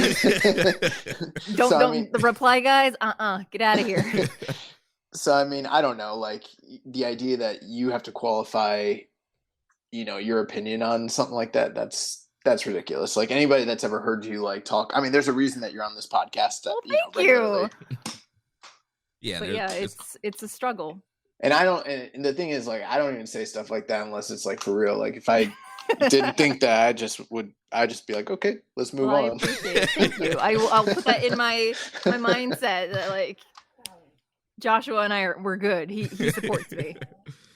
Then last thing here before we get into G1, question from Stale Burger Bun. He says, do you think Evil will be a beloved world champion by your 300th episode? Congrats on 200 episodes, guys. Did we think who would be? Evil. Will he be a beloved world champion by our 300th episode? No. Like, listen, okay, so if you listened to the thank yous, one of the who was it? Was it MJ Does PR? I forget who it was. No, I think it was our Rambo and Slam Pig. Okay, yeah. They brought up the very fact that I've been on the anti-evil hate train since day one, since like before there was even really a real reason to even dislike him. You know what I mean? Just when I thought he was like the party makeup, like, the dude from like Party City with like the big like plastic scythe and the fingers and he was having pretty good matches back then and I didn't like him. So I don't think with this gimmick they've given him and whatever's going to ensue in the next 2 years with House of Torture, no, I don't think he's going to turn it around, honestly. So yeah, even if he starts having good matches, I don't think he'll be beloved by the audience. Maybe I'm wrong. Let's timestamp this and come back 100 episodes and we'll see. But I bet you I'm right. Yeah, I'm just hoping he's not around by the time we get to episode 300. That's a terrible thing to say, Jeremy. You crossed the line. We'll reframe it as this: by episode 300, perhaps Takaaki Watanabe has become a beloved figure and champion. We'll see. I'll put it this way: hopefully, by episode 300, Watanabe has assumed his rightful position in the lower mid card. And I'll put it this way: hopefully, by episode 300, Watanabe has gone to New York. And is doing some cinematic matches with Alexa Bliss. No. See, Jeremy, keep him away from the Fed. No, you're going too ham on this. Like. You've gone too far, sir. Oh man. All right, guys. All right. Well, let's talk about G1 Climax 31. We got 3 nights to run through here. We have 2 A block nights, 1 B block night. So let's start. What a G1 it has been. Yeah, it's been a pretty good G1. Obviously, it's not the greatest G1 ever. We're not getting, multiple 4-star matches and above on a show, but we're getting a lot of really good, a lot of solid matches. We're still getting some high fours. I mean, obviously Shingo and Ishii we talked about last week, killing it in the opener, and there's a lot of great matches from these three shows as well that we'll talk about. But overall, I just kind of said that because of how little I've actually seen of it. Speaking with no actual frame of reference. Let's get into it. So we had an A block night here, September 23rd from Ota. Show opened up with a non-tournament match as Tangaloa defeated Yuji Nagata. Obviously, Naito injured. It was supposed to be Tangaloa versus Naito. Blue Justice coming in to fill in for that spot. Naito forfeiting the matchup. Tangaloa gets an automatic 2 from that match. And then he has a good little opener here with Yuji Nagata. Karen, do you have any thoughts on this opener? Well, it's been hard to watch in the sense that a lot of people were upset that Naito got hurt. But you know what? Naito's knees have been on borrowed time for a couple of years now. I feel like Tangaloa and maybe Okarn to a certain extent, they kind of have debut jitters a bit because they're having to fight on their own in the G1 for the first time. Mm-hmm. I actually enjoyed his match with Nagata. I thought it was a good match. It kind of reminded me of when Fale fought Nagata in the sense that he was fighting someone who, stepped in because they had to, but it wasn't a normal Bullet Club match in the sense that Tangaloa didn't mess around. He and a lot of other people in Bullet Club are actually taking the G1 seriously this year. And it's showing back both in their ring work and in their promos and how they're conducting themselves on social media. Yeah, so I've actually enjoyed seeing what they've done so far. Yeah, you got a guy like Yuji Nagata. Also, he wasn't even really supposed to be on this tour, and he could kind of mail it in, but he's been going hard in the matches that he's been having as well. So I thought this was a good little match here. I mean, they had 15 minutes opener. I went 3 stars flat on it. It was good. I mean, they didn't do anything to blow my socks off, but it was a good little opener, a good way to start the show off. And Josh, I'm not sure what you've seen and what you haven't seen, so jump in. Virtually none of this. I'm gonna kind of play just color here, but I love the idea that even though everybody's getting 2 points for Naito's knees giving out on him, they still have to face a killer like Yuji Nagata, and it's not a night off whatsoever. They're getting the W, and that's great, but they're working for it. Yeah, they got to go through hell, and still kind of accumulate that damage for the rest of the tournament. Yeah. And, there's everyone's kind of got a little bit different guys, and Tangaloa's crap, I drew the short straw. I still got to fight Blue Justice. It sucks. Yeah. Then the second match of the night was a tournament matchup with the Great Okan defeating Toru Yano, 11 minutes and 30 seconds. So let me just say, my patience is running thin with Toru Yano in this tournament. I try not to be one of those guys that come out here and bashes Yano. And yes, I understand the Raw Yano's in the tournament, but when you got guys like Chase and Tama and Tangaloa, trying to have really good tournaments, and then you roll out what we have here with Great Okan and Toru Yano, it's not for me, baby. Not for me. It's one of those things where it's we'll probably get into this when we come to talk about Evil, is that I can enjoy a good palate cleanser match, something lighthearted and fun, but not for 11 minutes. That's what I was going to ask if that was the problem. It was way too long. If you want to do a squash match, fine. You want to have comedy, fine. Keep it short. Don't drag it out that long.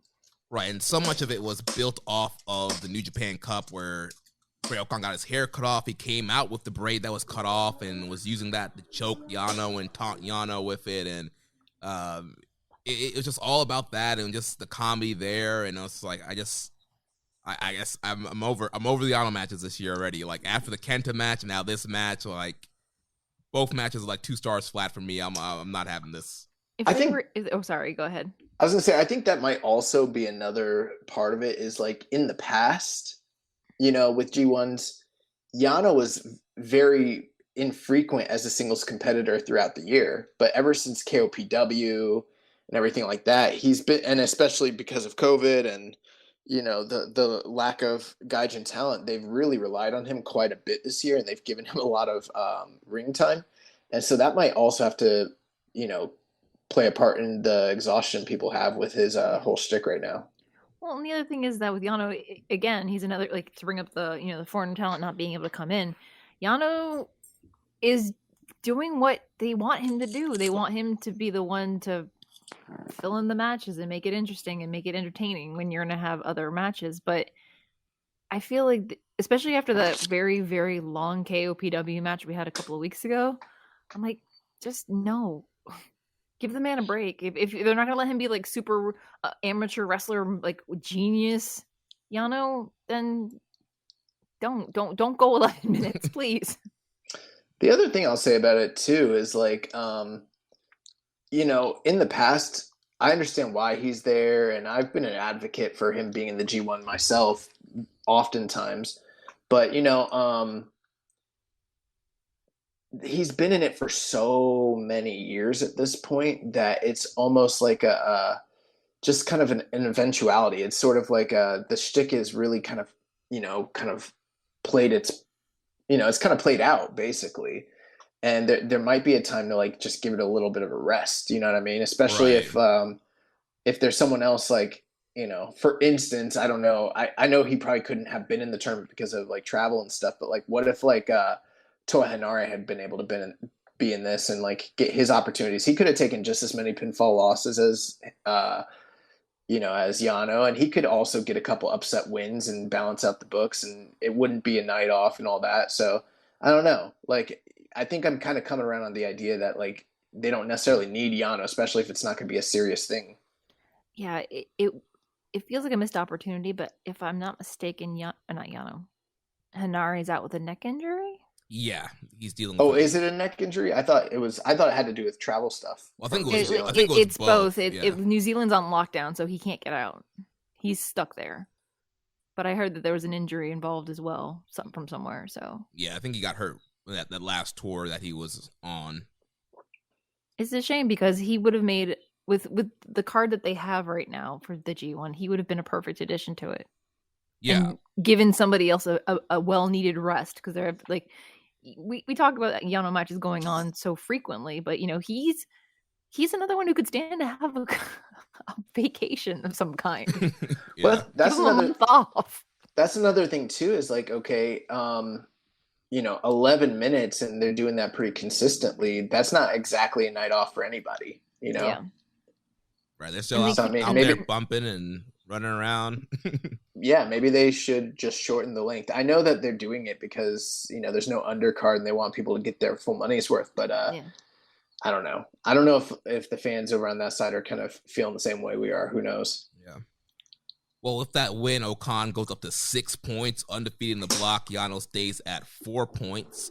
The third match of the night was Kenta defeating Yujiro Takahashi 15-48. So interesting story coming in. We have, Kenta, who's part of, this regular Bullet Club, and then you have Yujiro, who's a part of the House of Torture unit within the Bullet Club. So kind of wondering if there was going to be some tension in this matchup. Opening the match, Kenta asked for a 2 sweet from Peter and Yujiro.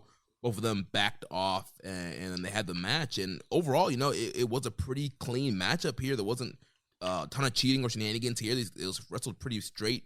Kenta ends up hitting the go to sleep, gets the windfall. Yujiro slipped out of go to sleep, sorry. And Kenta eventually gets the game over in to get a submission victory over Yujiro. And then post match, they hit the 2 sweet. So it seems like things are fine for now between Bullet Club and the House of Torture. Is there anybody as disloyal in modern day New Japan as Yujiro? Like, no, this guy has turned so many times on so many people. Correct. My thing about this match is like, and going back to when they announced the blocks, it was like when you saw that there were 6 members of Bullet Club, and remembering how consistently during the G1 Bullet Club tends to do one of 2 things. They want to cut corners and win and do heel things, or, they occasionally step up and step out. And I think a lot of the pushback from the fans when the participants were announced has led to many of them stepping up, including Yujiro, because, you know, he's another one that people tend to say very negative things about. Not that about, well, but not about him like betraying groups or whatever, but like that he's not worthy of the spot he's being given. And I think Kenta was a good foil for him in this particular match because Kenta helped push him a little harder than a lot of other people do in matches with Yujiro. Yeah, I would agree with that. I mean, I think Yujiro's had two good opponents to start off. I think Ibushi, even though Ibushi's, you know, kind of telling a story and he's not wrestling to 100% right now, that Yujiro match was good with Ibushi, and then, yeah, Kenta pushing him here. I also like that they incorporated the finish from the Ibushi match in this one where Yujiro's going for the low blow again, and then hopefully to set up the big juice like he did on Ibushi, but Kenta was one step ahead, blocked the low blow, turned that into the game over, and got the submission victory there. But yeah, I mean, Yujiro's been looking good. Some good near falls with, you know, Miami Shine and the pimp juice, and, you know, trying for the big juice. He's been working really hard here. I went 3 1/4 on this match, and it was good stuff here. So then we move on to the semi-main event of the evening. We had the Golden Star Kota Ibushi defeating the Stone Pitbull Tomohiro Ishii, 17 minutes and 42 seconds. And, you know, you see the names Kota Ibushi and Tomohiro Ishii, and you have a high standard for those two guys, especially with their resume and their history together. And, you know, I still thought this was a great match. I went 4 1/4 on it. But when you think Ibushi and Ishii, you're thinking more 4.5, more 4.5, maybe even 5. But that wasn't what happened here. And honestly, I think that's because they are telling a story with Ibushi. I feel like he is not wrestling to 100% on purpose because they're playing up, you know, he's just coming back from pneumonia and he's losing his footing. You know, he lost that Tanahashi match, and he's kind of struggling here. You know, he lost to Yujiro in the opening of the tournament here. So, you know, Ibushi had to fight harder than normal in this matchup here. Yeah, I actually even heard rumors that, you know, some people consider the match to be even lower caliber than what, you know, the rating that you gave it, Jeremy. So that's definitely one that I need to check out. But yeah, based on, you know, everything that we kind of speculated on last week, it does seem that that's the story that they're telling right now. It's just the struggles that, you know, Kota Ibushi is trying to overcome throughout this tournament. And, you know, one has to wonder if that's going to just be a self-contained storyline throughout the tournament, you know, and if it's going to lead to some sort of payoff within the tournament, or, you know, there's always speculation, has been for quite some time, like what's the next big step for Kota Ibushi? He's already won, you know, the G1 several times. He's won in the Tokyo Dome. He's won the big belts. What's next for him, you know? And he's kind of in this one place, you know, as a character. And I'm wondering if this is actually not just a tournament story, but something that's going to kind of extend beyond that, you know, and maybe call for some sort of, I don't want to say turn, but some other character development, you know? Yeah. The other thing that people need to possibly take into consideration is that aspiration pneumonia, usually for 100% recovery, you still need about another 6 months afterwards to make sure that there's no lingering effects. So I feel like the story they're telling is also to help ensure that he doesn't overexert himself. Because, you know, he wrestles a style that's very intense and very high-paced and does a lot of craziness. So it's one of those things where what's left for Kota Ibushi, I mean, he's done it all. So right. A heel turn in a company that has this many heels, right, it could be interesting, but they need to start making some faces because they're running out of room. You can only have so many heels with like Tana's broken knees with like Love and Energy holding them together to fight them. Well, I will tell you one thing. He's done everything from like a bucket list standpoint, but the one thing that he's never done in this company, he's never felt like the true flag bearer for New Japan Pro Wrestling. He's been kind of positioned that way a little bit, but he's never felt like, you know, the tip top ace type character guy in the company. He's always sort of, even when he's at the top, kind of still just like a notch below. So I'm wondering if that's still in the stars for him. Yeah. One thing I was wondering is like, I don't think they're going to do this, but what if they had him go on like not just a early slump and he comes back sort of run. What if they like actually have him go on like a true, you know, Show and Yo-esque, you know, slump where he like is winless. He just tanks the entire G1. And then he has to go away for some period of time to maybe like recover and then come New back. Japan Strong. Get Goto training montage. I just wonder if like, you know, they need something like that's the story. Like he needs to go away for a little bit, maybe recover, maybe come back, you know, with some fresh legs under him later on, you know, I don't know. Yeah. But yeah, like you were saying, Josh, yeah, there were some lower ratings on this, but I still thought it was a very hard-hitting match. There was a ton of strikes, ton of chops, headbutts in the match, and it just felt like really gritty and scrappy. And like I mentioned, Ibushi just really had to fight so hard to get that Kamigoye and it was like a desperation win. So good stuff here, just not their normal high-level stuff, but I definitely think it's a recommended match to watch from this night. And then that takes us to the main event of the evening. The submission master, Zack Sabre Jr. Big win here. Defeats the Dragon, Shingo Takagi, 27 minutes and 17 seconds. Karen, what you think about this one? Man, part of me feels like it's going to be Zack Sabre's year. Yeah. Like, straight out the gate, he's just dropping bodies. And his promos have just been absolutely amazing. And it would be nice because, you know, when was the last time he had a singles title, or like when he won the New Japan Cup? Was that 2018? I know he had that singles match with Sonata at Wrestle Kingdom a few years ago, but like, I think people have just gotten so used to him being stapled to Taichi with Dangerous Techers. But this could be a breakout year, like launching point for him.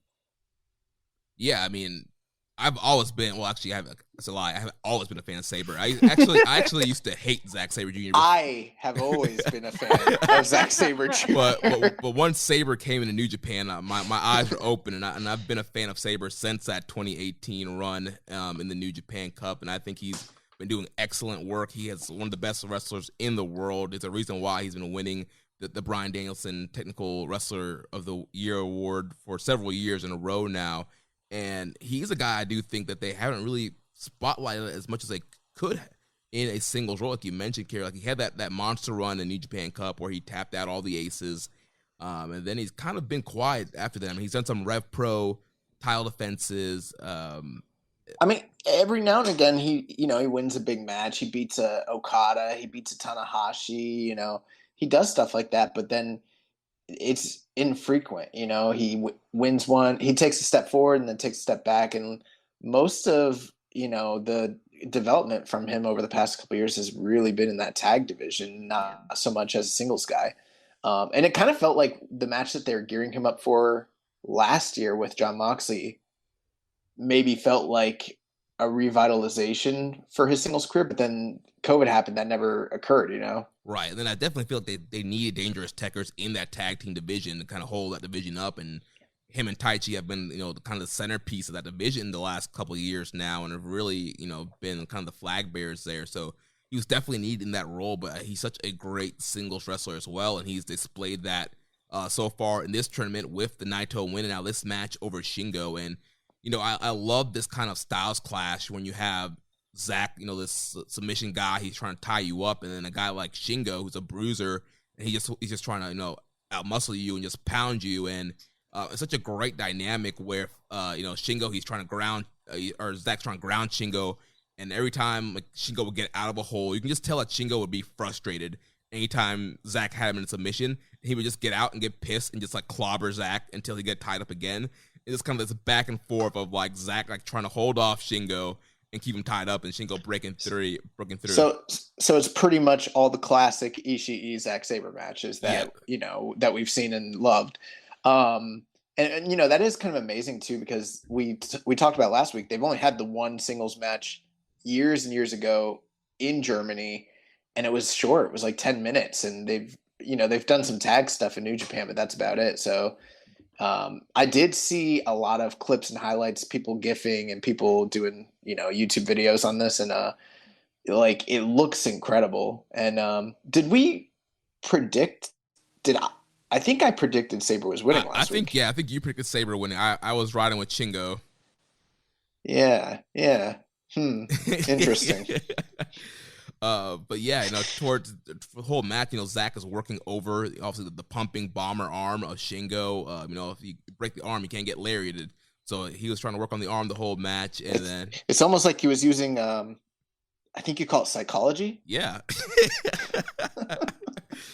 Karen's pointing to her head. he borrowed the book from Kenny.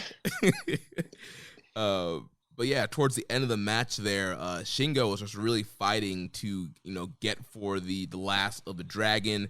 And then Zach got him in a triangle. And again, Shingo was just trying to muscle out, power out the triangle. But Zach smartly, quickly turned the triangle into an armbar. It was almost like an MMA finish. And Shingo tapped out quickly. Immediately as the arm straightened, Shingo tapped out with only 3 minutes left. And Sabre taps out a second LIJ guy. Gets a big win, 4 points on the board for Zack Sabre.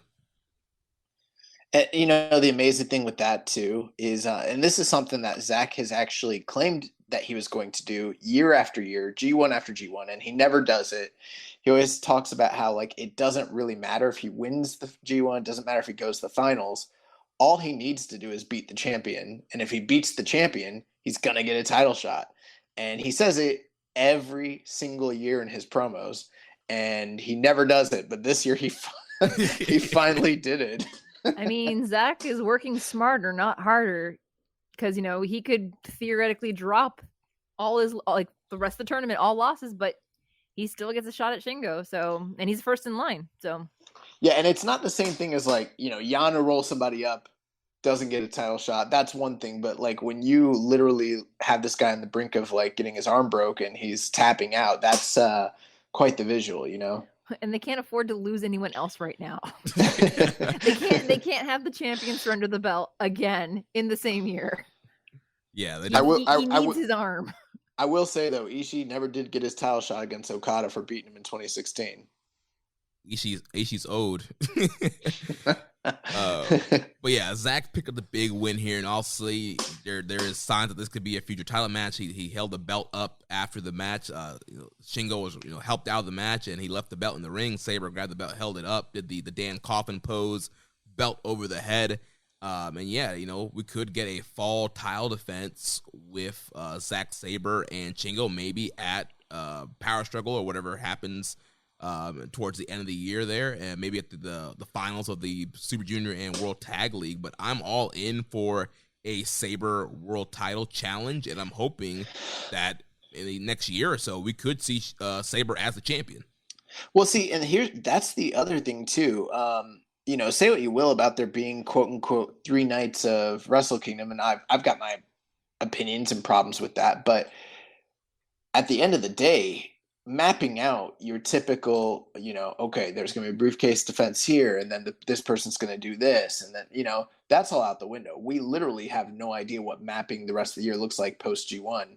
So all bets are off. I mean, could this happen, at, King of Pro Wrestling or whatever it is that they're going to have after this? Sure. Or maybe it has something to do with those Wrestle Kingdom nights. We really don't know. Right. Yeah, it's going to be interesting to see how that all plays out. So let's move on to September 24th, also in Ota. This was a B block night. Interesting opener here. We had the ace, Hiroshi Tanahashi, defeating Hiroki Goto in the opener. Tanahashi coming off a loss against Okada from the opening B block night, and Goto coming off a loss from Taichi in the opening B block night. So both guys desperate to get 2 points on the board here. No strangers to each other here, and good little opener. It went 14 minutes, 10 seconds. Also, these guys did not go super hard. Ace don't need 15 minutes to beat a bum like Goto. Come on. It's not 2010. Okay? Sorry, are you saying the G in G1 does not stand for Goto? It never has, and it never will. That's not true. What, he win it in 08, I think? Something like that, yeah. Around something like that. Yeah. I'll look it up. The G in G1 currently means good enough during a global pandemic. That applies to a lot of people. Correct. Karen, what do you think about this opener? It was very straightforward and simple. I mean, I love both her. I almost called him Hiroshi. I'm not gonna call him Hiroshi. Both Tanahashi and Goto. And I enjoy watching them work. It wasn't anything particularly to write home about, but they do have that history of knowing each other for a very, very, very, very long time. But I don't know. I feel like something needs to happen to Chaos soon because they just feel kind of stale to me. Yeah, you may want to listen to the Rocky Romero interview, because that's actually something I asked him specifically. Well, the current standing in my mind is that Okada deserves to lose Chaos because Shinsuke Nakamura did not leave him in charge to let it become a place where people keep betraying the group almost annually. Yeah. Hey Jeremy, what does that say? 2008. Next to that. One. No, man. In between the 2008 and the one. Tanahashi, 2007. No. Oh my Togi God. Makabe? What are you? What do you mean? Let's look at. How can you guys not read that? Whoa. 2008. Hiroki Goto. Yeah. G1 Climax winner. I was right. Without even needing. I didn't even need this thing in front of me. Good job. You're doing amazing, sweetie. Thank you. Anyways, so that guy Goto, he sucks. Tanahashi, 3-time winner of the G1. Hold this high fly flow. Go to hell. Well, actually, there was no. Well, there was a high fly flow attempt, which Goto moved out the way. What did he beat him with? Cloverleaf? No, he actually beat him with the inside cradle. Oh, so, I love a good inside cradle. Yeah, he watch the match then. Tanahashi got inspired with Bryan Danielson coming back, and we all know Danielson. That's a different move. He uses the small package. It's not the same. Okay, well, small package, inside cradle. They're both cradle maneuvers. But yeah. Oh, next you're gonna tell me a schoolboy is the same. Get out of here, Jeremy. But Goto was going he hits the reverse GTR, gets a near fall, then he goes for the regular GTR, and Tanahashi slips that into inside cradle. 1, 2, 3. Goto thought he kicked out before the 3. He's trying to fight Tanahashi. Ref has to hold him back. Like, hey, man, you got pinned. And Tanahashi sneaks one and gets 2 points on the board. And Goto is still at 0 points and winless in the tournament. That's just because he's starting slow, but he's going to roar back later on, Which one? Goto. I changed my mind. It's going to be a Goto Okada finish. Oh man, they're gonna be vying for the final spot in the final night. It's gonna be good.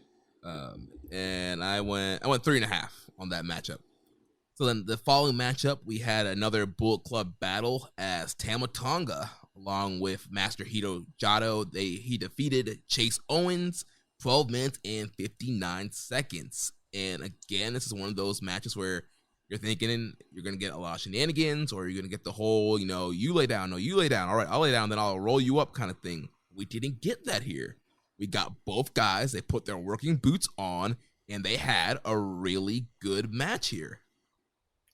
One of the things I liked about this, like going back to the Kenta match as well, was that when Tama talked about, I think it was in one of the backstage promos, is that he admitted that when he was in the G1 the last time, he didn't behave appropriately. So he was showing signs of growth. And going back to how people felt very mixed feelings about having 6 members of Bullet Club in the G1 all at the same time, I think that is pushing them more than anyone else to step up and step forward and be like, you know what? We need, if Bullet Club is going to survive, we need to prove to them that we're not just a bunch of yahoos, selling shirts. We need to remind people why we're some of the best wrestlers in the world. I think it's more like this for Tama Tonga. He's always had the tag team to kind of fall back on, and not that that's going away or anything, but what is left for GOD to possibly do in the world of wrestling? There's very little left unless they want to work AEW or something, because there's not very many more high profile platforms for them. They've been everywhere. They've done it all. And at this point, it's for both of them, if they really want to step out and do something, they need to really make a name for themselves in the singles spot. And Correct. normally that wouldn't even be an opportunity afforded to them anymore, just based on how talent rich New Japan is. But with this unique opportunity and them both being in the G1, like they got to make the most of it. And, I'm glad to hear that Tama Tonga is kind of living up to the potential that we've always kind of seen in him. I remember the first few years of this podcast, we're like, why isn't this guy like heavily pushed? And then G1 after G1, we're like, okay.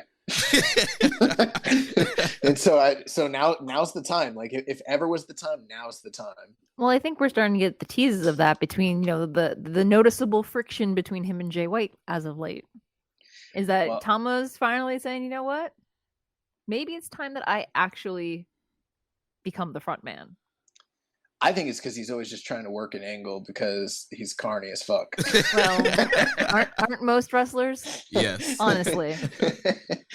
But yeah, and Chase Owens, man, he was killing in this match as well, just busting out all kind of stuff. He had a Tiger Driver, STF. He had a Rolling Death Valley Driver. He's busting out V triggers. A beautiful jewel heist that had Tama flipping. Like, he's just busting out everything out of his arsenal here. And he was trying to finish off Tama with the package pile driver, and we got one of the best gun stuns ever. He flipped out the package pile driver into a gun stun clean. Looked so nice. 1, 2, 3. That sounds amazing. Yeah, bro. It was awesome. Flipped him out, gun stun, and one fluid movement. 1, 2, 3. Tama picks up the win over Chase. Seems to be peace between these guys after the match. Also went 30.5 on this one. We had a question here from Twitter follower @conman520. Who do you think is the biggest surprise of the G1 so far? Tama Tonga has been so good that I kind of want him to turn into a singles competitor. Maybe Hikuleo could replace him in GOD. Oh, I see. So Tama would go singles, and then Hikuleo would join up with Tangaloa. Yeah. Wow, that'd be a bruiser tag team if they ever decide to do that. Like, that's some big boys. Man, I don't know. Well, obviously I haven't been watching it, so I can't really speak to this. But who's been like the standout for you guys so far? Like, as far as surprising performances. Well, Yujiro's been surprising me, honestly. And Kent is always old reliable because he's always one of my favorites. But again, Tama's. You need to watch his matches, man, because he's starting something special, I think. Yeah, for me, I think it's also Tama Tonga because we've kind of been on the Chase Owens train and how good Chase is, especially when he gets a serious matchup. He's been in so many closing stretches, and he has I think it was last year, 2019. He had the most winning falls in New Japan, and we know how good Chase is, and that last G1 Tama was, and he was thinking it up, and he's working really hard here and having some really good matches. So it shouldn't be surprised, but I am surprised that Tama has been doing good. And look, I'm looking forward to the rest of his tournament if he's going to keep wrestling like this. One thing I will say, and obviously I haven't seen the matches, but just based off the reports and the viewing and everything, there might be a slight case for someone like Zack Sabre Jr. as well. Obviously everyone knows how good he is, but very oftentimes he's inconsistent in the sense of he'll have a match that like is critically praised, and the next match people will be like, I don't know, that Zach kind of just rolled around and like ate the guy up. And in this tournament, it seems like that he's not only having great compelling matches, but also winning them, which he doesn't typically ever do in the G1. So there's got to be something to be said for that as well. Yeah. And his promos have been outstanding. Zack Sabre Jr. has it all right now. Yes, I love this post-match after beating Shingo. Take your G1 bracket, throw it in the bin with Naito's knees. We actually have a group chat where Jeremy changed his name to Swole Sabre Jr. Buff Sabre Jr. Oh yeah, Buff Sabre Jr. Which I stole that from a Reddit user who asked a question that we're going to get to a little bit here when we get to the next A Block night. I thought you were just being really funny. Well, I found it funny, but it was not my original creation. But the next matchup here, we had the Aloha Maker, Jeff Cobb, defeating Yoshihashi 13 minutes and 21 seconds. And man, this match was hard hitting. Yoshihashi, man, came to play, try to take down the big man, Jeff Cobb here. But Cobb wasn't having it. Cobb was throwing this man all over the place with belly to bellies and his spin cycles and just bruising Yoshihashi. But Yoshihashi still, the little engine that could just keep trying to fight back and throw those lariats, throw those forearms, and try to take the big man down. God bless Yoshihashi. Like, he's one of the guys that I can't help but cheer for, because he's one of those guys that, like, he does his best, but he never gets to be the top guy. Like, him getting the never six man last year and Okada stopping everyone so he could be the one to put the belt on him. It's like, he's the underdog that never gets the payoff. So I want Yoshihashi to have more payoff. Yeah. And I just remember when we were in Tampa for the New Beginning show, and he was fighting Lance Archer, and he just decided, he's like, you know what? Fuck it. And he just threw himself out of the ring at Lance Archer, and I'm like, good on you, son. Keep doing more of that, but don't die. And yeah, Yoshihashi was doing some wild stuff in this match. He did a dragon suplex to Cobb at one point, and throughout the whole match, it looked like he was trying to go for a powerbomb. And even Kevin Kelly's like, Yoshihashi, he keeps trying to go for a powerbomb. Why is he doing this? But actually, he was trying to hit a destroyer, which he finally hit towards the end of the match. I lost my mind. I'd never seen Yoshihashi do a Canadian destroyer. That was dope. Hits on Jeff Cobb. Right, on Cobb. Yeah, hits the destroyer on Cobb. Goes for the Western Lariat. Gets a near fall. But then, Cobb wasn't having that. Hauls him up for a German. Eventually gets him up for the tour of the islands. 1, 2, 3. And Cobb gets the big win over Yoshihashi. And I went 3.75 on that matchup for those keeping track of my star ratings. I went 4 on that one. By the end of this, you're going to be a huge Yoshihashi fan, Joshua. Oh, that ship has sailed. I've already come around on Yoshihashi as of probably like last year. We were already coming around on him after the 6-man tag title matches and everything. But then like last year in the G1, he was just like murking like the whole block for a little while there. Like, so yeah, I mean, I've got faith in Yoshihashi. If he was having bad matches, I'd be like, oh man, this man decided to go backwards. He backslid, see, part of me wants him to dethrone Okada tomorrow night because I am a bad person. So I'm like, you know what? Let Yoshihashi let him have this after all the time he's been in the company. Let him have it. That's not a bad pick though, if you really think about it. If like hypothetically, if you're booking Okada to be in play at the end or to even win the block, obviously he's got to eat some falls, and it can't all be to big name people that he would necessarily lose a tiebreaker to. He has to have at least probably one big upset loss to someone that you don't expect. Why not do Yoshihashi? Make that the Yujiro Ibushi match. Yeah, and they are in Corkin. You know how Yoshihashi gets down. King of Korakuen. Yeah. So yeah, Cobb gets 4 points now, and Yoshihashi's stuck at 0 points, looking for his first win. So we move on to the semi-main event of the evening. We had Taichi defeating Sonata 25 minutes and 15 seconds. I'm not gonna lie, this match started kind of slow for me. I felt like it dragged for a hot minute here, and typically you kind of get that with Taichi in the first few minutes. He's kind of doing the choking and a little bit more shenanigans, and then he picks up, and then I don't know what Sonata was doing in this match, but it took a while for them to get going and pick up the pace and work the match. But yeah, for 25 minutes, there was a lot of nothing for the first half. I didn't see this match, but I actually heard a lot of really positive things about it, that they went really, really, really hard. But looking at it on paper, just thinking of the fact that it's not in Taichi and some of their, if they tended to lean into their worst tendencies, I could see how it might not be my cup of tea, depending on what they did. I could also see how if they leaned into their best qualities, it could be, a sleeper hit. So that's when I probably got to see.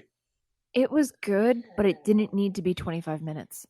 That's the one thing I was like, 25 minutes. That seems but it's they the semi-main could have easily event. shaved off 5 to 7 minutes, and it would have been delicious. but it was slow starting, so it was like, come on, let's go. Yeah. And I feel like it's almost lazy at this point to continually harp on that big talking point that every New Japan talking head is sort of bringing up, with the match links. But it is a reoccurring theme in that, the main event, some of the main events are going, over 20, very often going over 25 minutes. And it's not always necessary. They're not doing it selectively or, I don't know. It's something to the point where it's almost, for many people, becoming a bit of a detriment to their enjoyment of the product, which is not a good thing. Yeah, and when the long matches are good, you don't hear as many complaints. But yeah, when you have a match that's kind of like this, you see the complaints, and I get it. But like you mentioned, it's a semi-main event, and you got to give the people their money's worth. But yeah, throughout this match, seemed like Taichi, I don't know if this is a shoot or not, but Kevin Kelly mentioned a back injury that he was working through. So that was kind of a focal point in the match as well. They teased the O'Connor roll finish. Sonata got his first win with the O'Connor roll, and so trying to use that again. But eventually, Taichi, after Sonata misses a moonsault, gets him up for the Black Mephisto. Nails it pretty much at the 25-minute mark. 1, 2, 3. Taichi gets the win here, and he moves up to 4 points. So him and Zach, Dangerous Tekkers, undefeated thus far in the tournament, and Sonata is at 2 points. Not only that, think about, the very fact that it's freaking Taichi, a guy who couldn't get into the tournament a couple years ago, beating pretty much clean the guy that was the runner-up in the G1 just last year. That's a huge testament to their faith in him over this, past year. Yeah, that's huge. Well, let's move on to the main event of this A block night. We had the Rainmaker, Kazuchika Okada, defeating Evil with Dick Togo, 21 minutes and 46 seconds. For me, I think I just hate Evil so much that I really had I saw a lot of people going good reviews on this match. I saw a lot of 3.5s, and I'm like, I don't know, man. I watch it as every Dick Togo interference, every shenanigan, every powder, every single heel thing that Evil did. I was just like, here we go. And I don't know. I'm just kind of over the whole Evil, interference and stick. But I mean, Okada was working really hard. Obviously, the whole Rainmaker is back is a big part of his G1, and he worked really hard and did a lot of his signature stuff, which is why I went 3 stars flat on it. But just every interference spot from Dick Togo and the normal Evil stuff is really kind of wearing on me. Those guys caught lightning in a bottle one time, years and years ago in the G1, and it's never happened again. Time after time. Yeah. Karen's talking, but she actually has us on mute, so she doesn't even realize. Sorry about that. I was like, why did Josh talk over me? Oh, because it means the dog was howling. I'm sorry. She's calmed down now. One of the things that that's noticeably scaled back this year with Bullet Club is that Jado, Tama and Loa, they're not letting Jado get as involved in the matches, and with Jay being here, Ghetto's not getting involved in every single match. The problem that Evil has is that Dick Togo is involved in his matches to a fault, to where I don't know if Evil's wrestling or Dick Togo is the actual wrestler in the match. And it feels like training wheels. Jay is here on his own. He doesn't have Ghetto to get involved. It's Jay has to do everything himself. I feel like if Dick Togo removed himself from the equation to, let Evil that he can wrestle and can be a heel on his own, that'd be great. But I feel like Dick Togo's helicopter parenting him to the point where, of course no one's going to believe him to ever be a credible champion, let alone get a clean or decent, not even clean, decent win in the G1, because, he's not doing it by himself anymore. Right. And When he was in LIJ, there was nobody running in for him. He was on his own. Right. And a point I made a couple weeks ago, I feel like they're doing a ton of smoke and mirrors with him. And typically, as a booker, as a promoter, whatever, normally you use smoke and mirrors for a guy you want to push, and maybe they're not the best wrestler, or they're not the best talker, or whatever. And you use smoke and mirrors to kind of hide their weaknesses and make them look better. But they're using smoke and mirrors for Evil, and it's making him look worse. Like you mentioned, Lij, like he did the baseball chair spot. He did a couple things where he would kind of, because Lij was kind of tweeners, and he would kind of cheat, and he had good matches. And now to the point now, it's like the smoke and mirrors is making him worse. He's having bad matches, even with a guy like Kazuchika Okada, who's one of the best wrestlers of a generation, and he can't manage to have a decent main event with him. Go ahead. Here's the thing too. I don't think it's necessarily just about making a guy look good or making a guy look bad. It comes from this line of logic where we're trying to get heat, brother. We're trying to get, heat from the crowd. And it's like, but we're in the middle of a pandemic with clap crowds. So we have literally no idea, aside from maybe some online metrics, how people even really are reacting to this, whether it's positive, negatively, or if it's like, the dreaded go away heat where that people are just apathetic and, don't even want to pay for it anymore. But, if I was guessing, it would seem to me that's more in line with how things have been received as opposed to the initial enthusiasm that a lot of people had. So I don't know, it's weird that they just continuously have decided to sort of double down on this, especially since, Evil is one of their dojo guys, someone that they are heavily invested into for the future. And I don't know. I've always questioned since day one with the turn, the methods, the layout of his matches, and it's just kind of continued on. And it's to the point where, like, at least I could say for me, I don't want to watch him wrestle anymore. Yeah. And he used to be kind of okay. Yeah, like as someone who and still is a very huge LIJ fan, and he was one of my favorites in LIJ because he was so underrated. The problem is that, again, I feel like Dick Togo's smothering him a bit, and he's not allowed to prove to people that he can win matches, or he had like chair spots and stuff like that, but he's not being allowed to do it on his own. So people don't see any value or any ability anymore because it is all smoke and mirrors and constantly formulaic. Dick Togo getting involved in everything. Right, and people. And I'm tired of it. It's because Dick Togo's a freaking fan of CWA. Well, then he can join the roster and wrestle with the rest of them. He shouldn't get a fat paycheck just to hang out and profit off of somebody else doing all the work.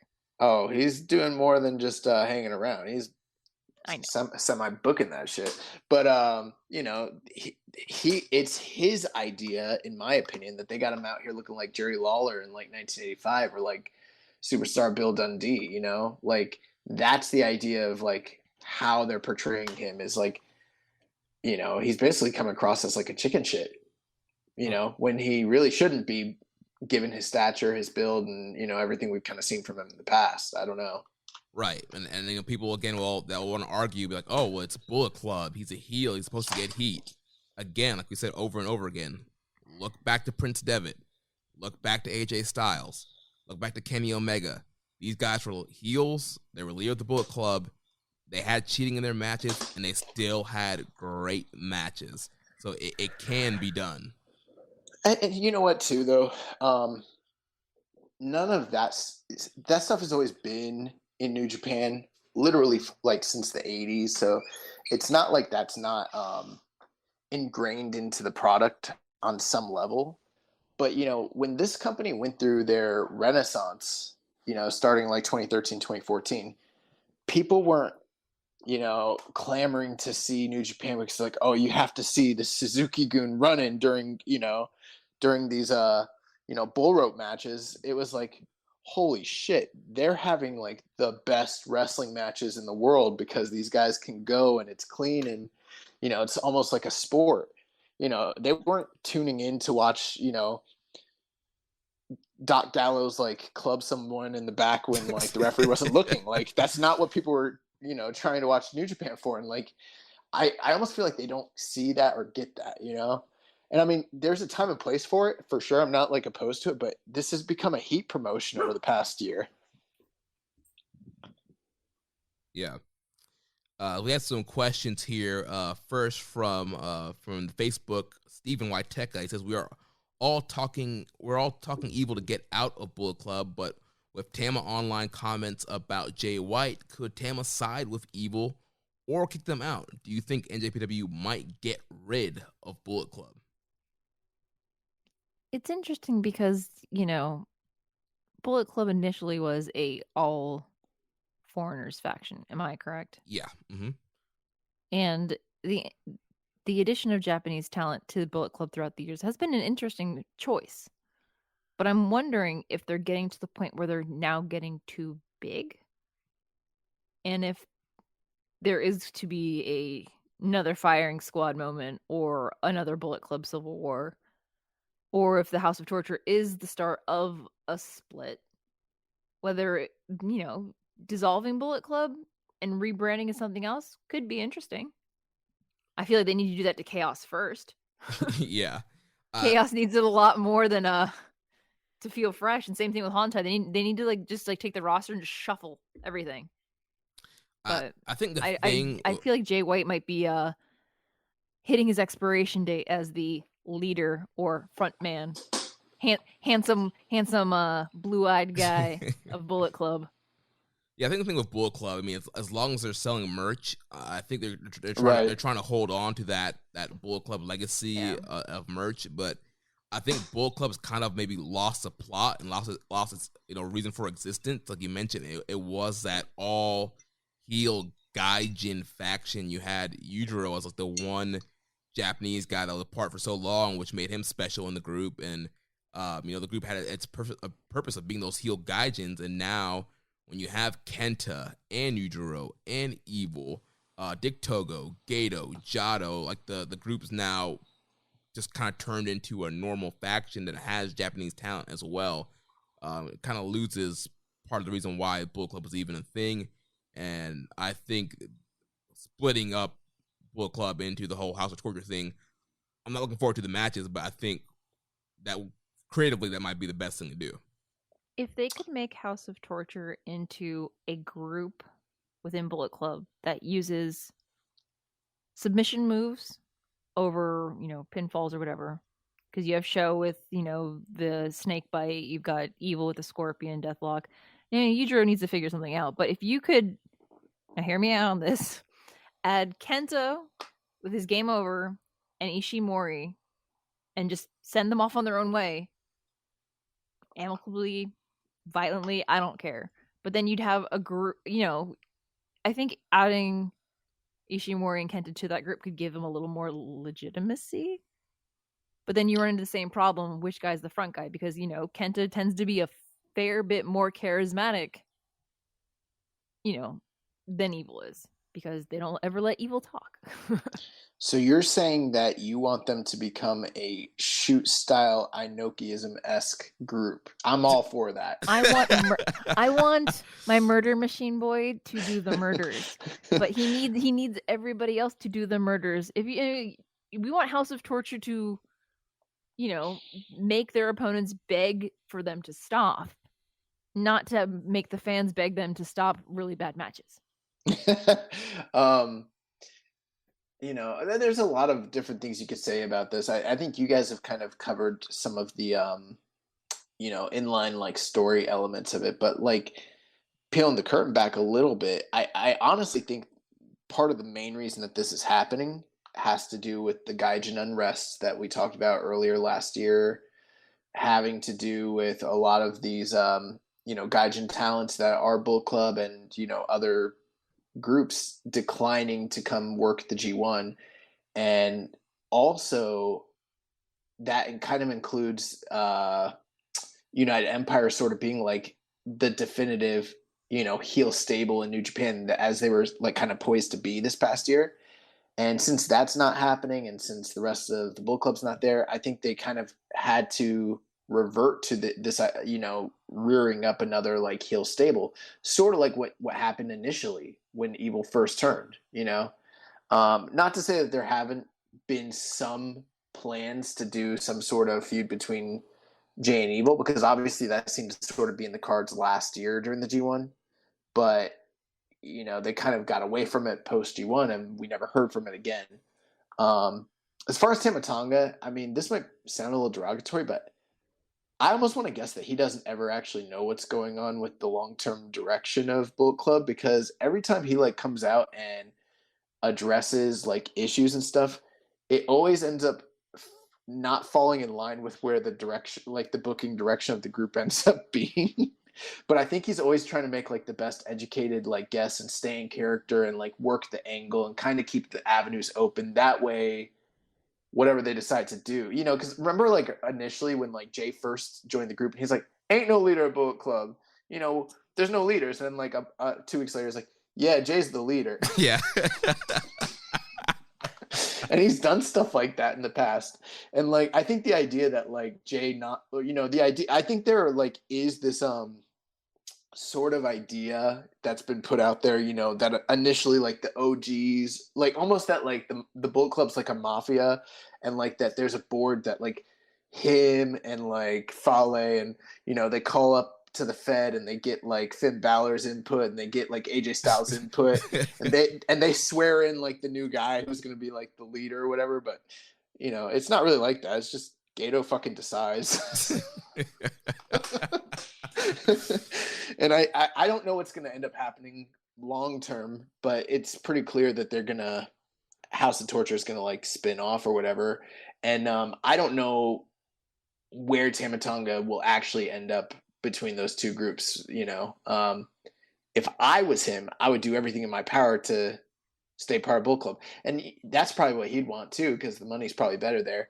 He's probably just saying that Jay stuff just to kind of like keep the fire going, add fuel to the fire. Yeah, add fuel to the fire. He's done stuff like that in the past where he's acted like, I think even like when Jay didn't initially like congratulate Evil to join the group, he's like, oh man, he's getting a little big for his britches, But then clearly that's just him like, like I said, just kind of like keeping interest in the Tama Tonga brand alive, keeping interest in the storyline alive, and it's smart. It's not a bad idea. But I don't know if he ever actually knows what's really going to happen. Or if he does, he plays it, pretty aloof and just kind of keeps things going, Yeah. Next question here from Reddit user Boots and Burns. His past heels at NJPW were overbooked nonsense matches and eventually had a minimal interference in their matches, like Prince Devitt, Tetsuya Naito, and Jay White. When do you think it's going to happen with Evil? Do you think Gato is waiting for crowds to be able to make audible reactions and for them to loudly boo Evil? With COVID not going away anytime soon, I think we're stuck with this Evil for a while. Hot take, is Togoism just Gatoism with a scapegoat in Dick Togo? No. No, it's not. But I see what he's saying. So he's saying that in the past, some of these other guys have kind of had to rely on those things as well, and then eventually they were kind of like moved away from it. Yeah. There might be some truth to that, I don't think that's like, for instance, like with Prince Devitt, that never really happened, like that was kind of going on until literally the night he left the company. So, this is my opinion on it. I think that there will always be somebody that could benefit from that heat. And so as long as there's at least one guy that needs it, that's when you kind of move it off of, because we've seen it before, like, it was AJ, and then it was Naito, and then it was Kenny, and then it was Suzuki, and then it was, whoever, and then Evil's now, or Jay White, and then now Evil, and it kind of just like, it's like the Ace Hood, but for, bullshit in your matches, And so I think that it's just going to sit on him until someone else kind of needs that trope for their matches for whatever, storyline purposes, and then they can kind of move it off of him. I think the big problem has become that it's not isolated to one individual, but it's been more prevalent across the company as a whole.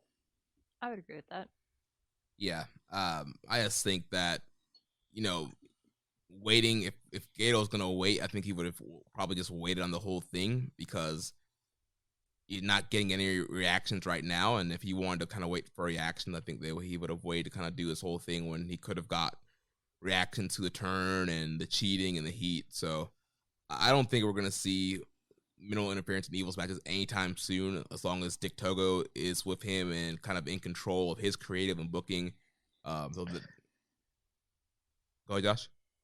I wasn't gonna speak. I'm just getting a look of disgust on my face because it makes me so mad because it takes a wrestler that I actually kind of love in Dick Togo and makes me actively dislike him.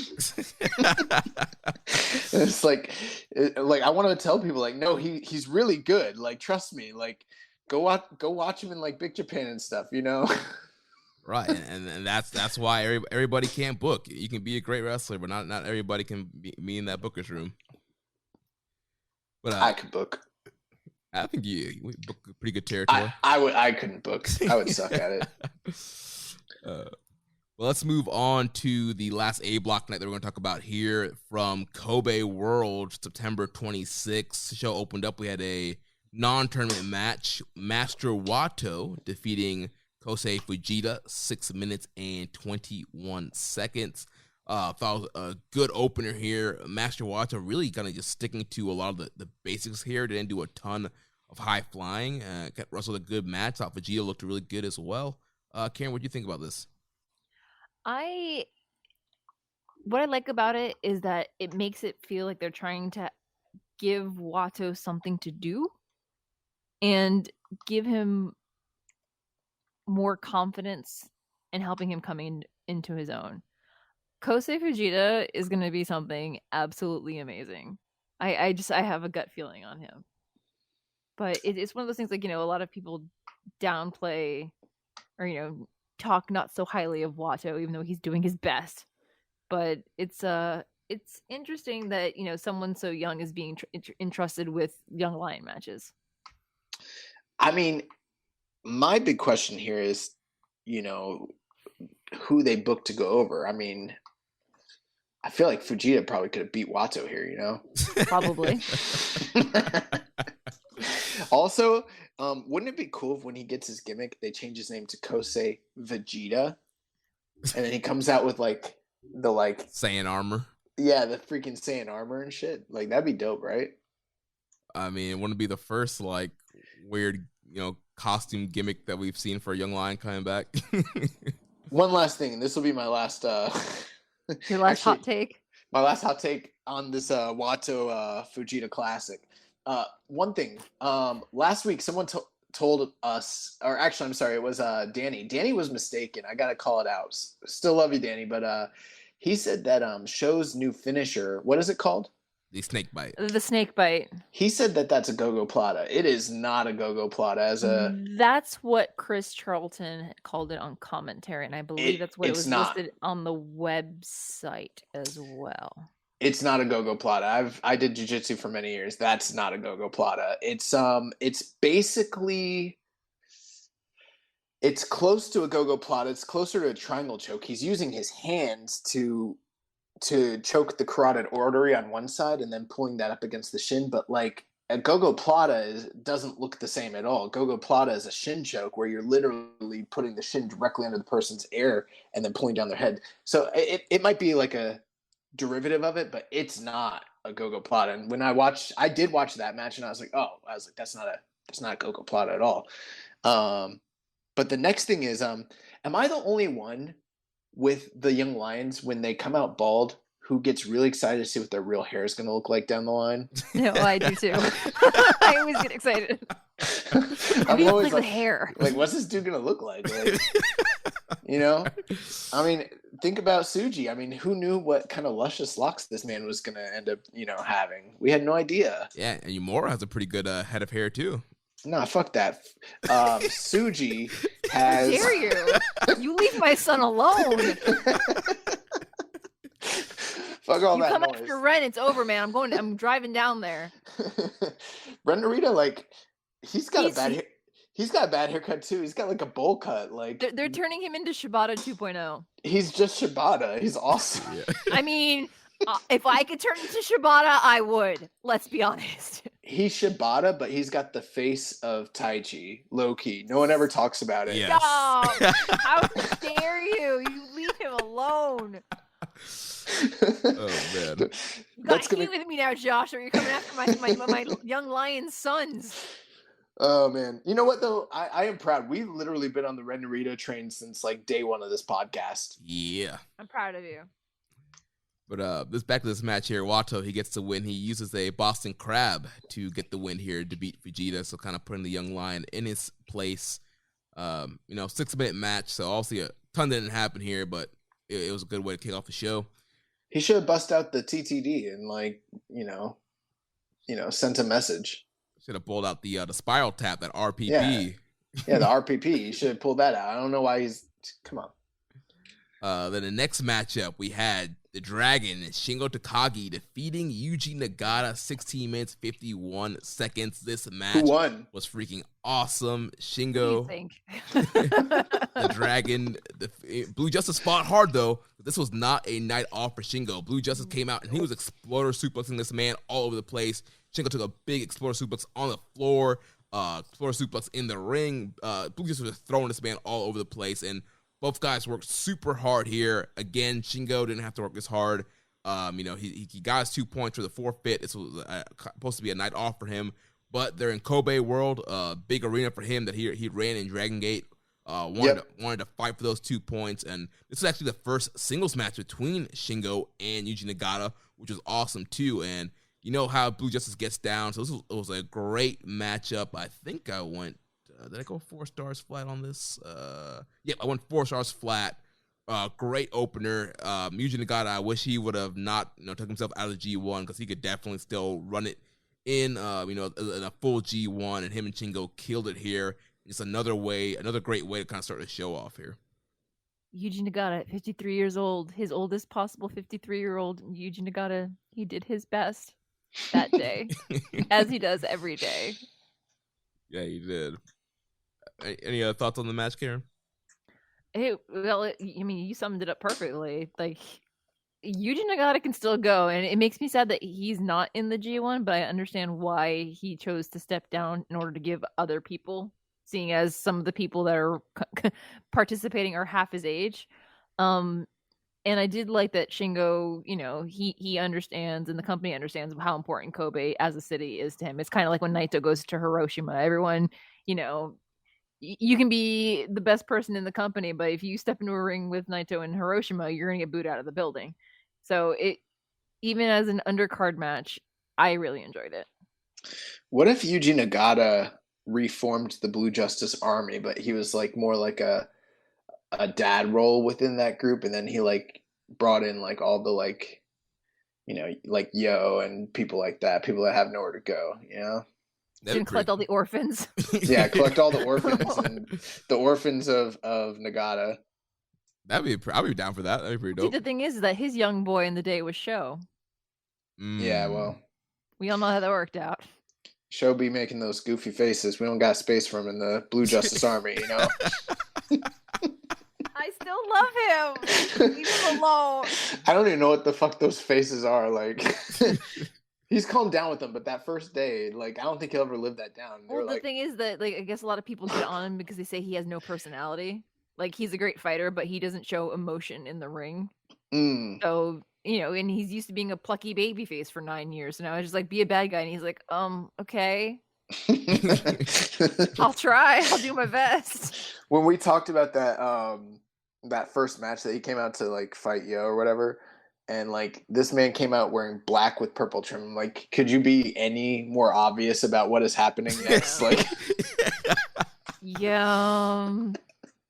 I did like that. If you look close enough, it's kind of I'm pretty sure it's a Tekken reference. It's a Devil Jin cosplay, which is pretty sick because Devil Jin's a really good character. So I'm more of a Law guy myself. No, it is what it is. We all can't be perfect, Joshua. No, I like Eddie and I like King. Who do you like on Tekken, Jeremy? I tend. and Karen. I was like, oh, I play Tekken too, but Sorry. That's all right.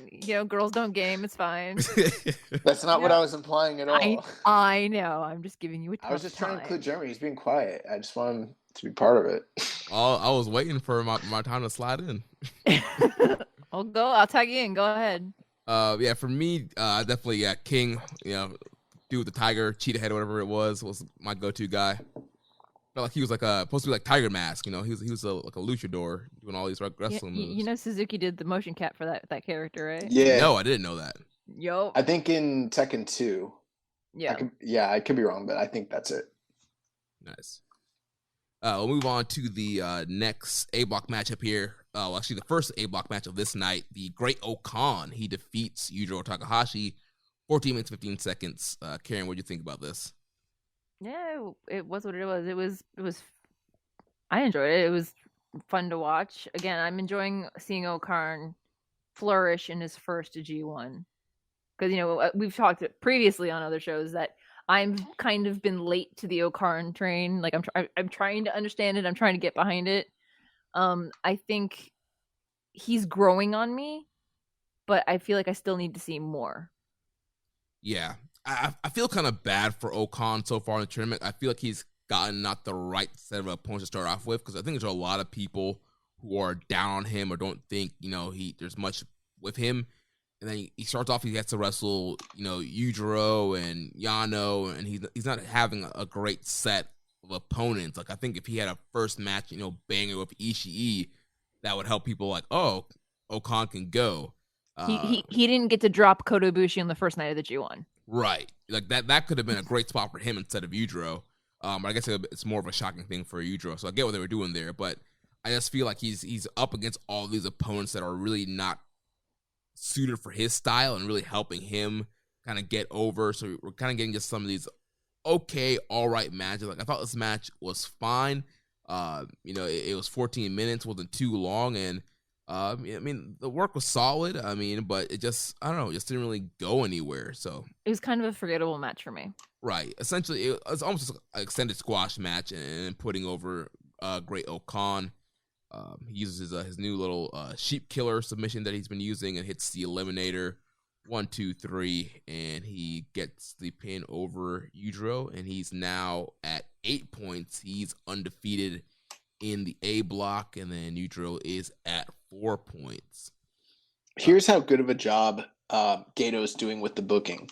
We are in a New Japan group with some other fans from different backgrounds, and just today, one of the fans of the group was like, "Can't count out Okan. 8-0, baby. He could go all the way." Oh, that optimism is so cute. And I was like, man, if Gato can book this guy strong enough to get people to, believe in him like that, they're doing something right, Yeah. I've been tainted. I've seen too many G1s. I've seen too many Gatoisms. I know it's going to happen. You start off strong like this guy's gonna take some major losses, probably to Okada, and even if he does end with a tied point, he's gonna get he's gonna lose the tiebreaker, but he's probably gonna lose more than that. I think he's got at least 3 losses coming his way for the rest of the tournament, probably. Yeah. I don't see him beating Ishii or Saber. Oh, I see. Or Kenta. I agree with 2 of those, but he could easily beat Ishii. They don't give a fuck about Ishii. Ishii can lose to anybody. Earlier in the episode, when you were talking about Yujiro being the guy that tries so hard and he's never gonna win the big one, I was like, well, there's always Ishii. Moving on to the next matchup, we had Toru Yano defeating Tangaloa 10 minutes and 46 seconds. And like I said earlier, my patience is running thin with Yano. Again, another 10-minute comedy match. He comes out literally with a bag of gimmicks, trying to bust out the handcuff and the tape and all this stuff to tie up Tangaloa. And Loa's chasing him around, and it's just the Toru Yano comedy show once again. And Yano uses the ref to get to it's stuff that the backfired interference with a candlestick shot. And then Yano uses distraction, low blow, roll up to get the win. 1, 2, 3. Yano defeats Tangaloa. I wonder if I had been watching these shows, if there'd be that point in the episode where I'm like, hey, I think you're being a little too harsh, and then I could like talk you into coming back around on the Yano thing. No, he's doing all right. See, the only nuance in this match that's lost was that because Chris wasn't there to translate for it, is that Yano's reasoning for bringing the bag out was that he didn't have a second in his corner. So the bag was labeled secondo, which is second. So he's like, if he can have Jono, I can have this bag, and that was like the big negotiating point. So I mean, that makes sense to me logically. Yeah, but he didn't have the rolls of tape tucked in his tights this time. He had a whole bag full of handcuffs and tape. he's like, you can't. This doesn't count. It's not a person. He's like, but I need it. You're like, no, you don't, honey. That's some kinky shit. Maybe he should join the House of Torture. Yeah. Oh man. Moving on to the semi-main event of the evening, we had Kenta defeating Tomohiro Ishii. 21 minutes 8 seconds. Karen, what do you think about this banger right here? This match, when the two of them get in the ring, I just love watching it. And it's not just because of the wonderfully amazing Tomo promos that Kenta does during the G1. It's the absolute, like, they take it as that we're the old guys that can still go. We're going to show you that we can fucking go. And they just lay into each other. They hit each other so hard. Yes. That one time in the UK, they had to like rush to the finish because like Kenta was like completely out on his feet and concussed.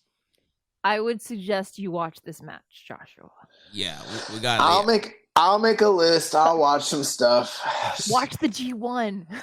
I know. I'm trying, guys. Then you can understand our not disdain, but our increasing frustration about Yano matches. Well, I might not watch those, but I'm gonna watch some of it. You can skip those then. But yeah, these guys were definitely hitting hard in this match. I mean, Kenta with the open hand slap, the palm strikes and slaps to Ishii, and Ishii with the forearms. Like, these guys were laying it into each other. Kenta working over the injured arm of Ishii in the match. You know, Ishii had that arm hurt during the Shingo match, struggled with that brainbuster where he almost killed Shingo. So Kenta worked that over to kind of set up the game over. Ishii does what Ishii does. He smashes and was trying to put down Kenta. But in the end, he could not get past Kenta. Kenta used the exposed corner to smash Ishii into that and get a schoolboy with a handful of trunks. So he steals one from Ishii here. 1, 2, 3. Kenta picks up a win. He gets 6 points. Ishii is stuck at 2 points, and I went 3.75 on this one. Nice. So then we move to the main event of the evening. Zack Sabre Jr. once again pulls out another win. He defeats the Golden Ace, Kota. Excuse me, is that his name? The Golden Star. Golden Star. Golden Ace is him and what Tanahashi. Golden Ace requires Tanahashi. Yeah, I was thinking the Golden Ace. I was thinking of the tag team. Yeah, the Golden Star, Kota Ibushi. But, you know, that's the thing I was talking about earlier in the episode. Like, that's the one thing he hasn't become. The Golden Ace. That's the next step for him. That's the next level. That's Super Saiyan 4 or for the him. Golden Heel. It's one of the two. Golden Ozaku. Kota Ibushi. Oh, man. But, Karen, what do you think about this one? I mean, I like going back to what we said about Zack Sabre Jr. earlier. I love that he's dropping everybody's favorites. Like, he like I know I made a comment on Twitter that, you know, Tama Tonga had showed up with his hunting license this time around, but Zack is just dropping everybody's favorites, and he's so smug and so good. Like, when he started his post match promo in Japanese, and he's like, "Ganbarimashou, let's do it." Like he was like, I'm like, why is Zack cutting a babyface promo in Japanese? And then he just like flipped it the complete opposite way, and I'm like, this is your moment, son. This is it. This it made me want him to win more than ever. Because Zack sees that there's an opening for a babyface Gaijin. He's like, I'm sliding in the spot.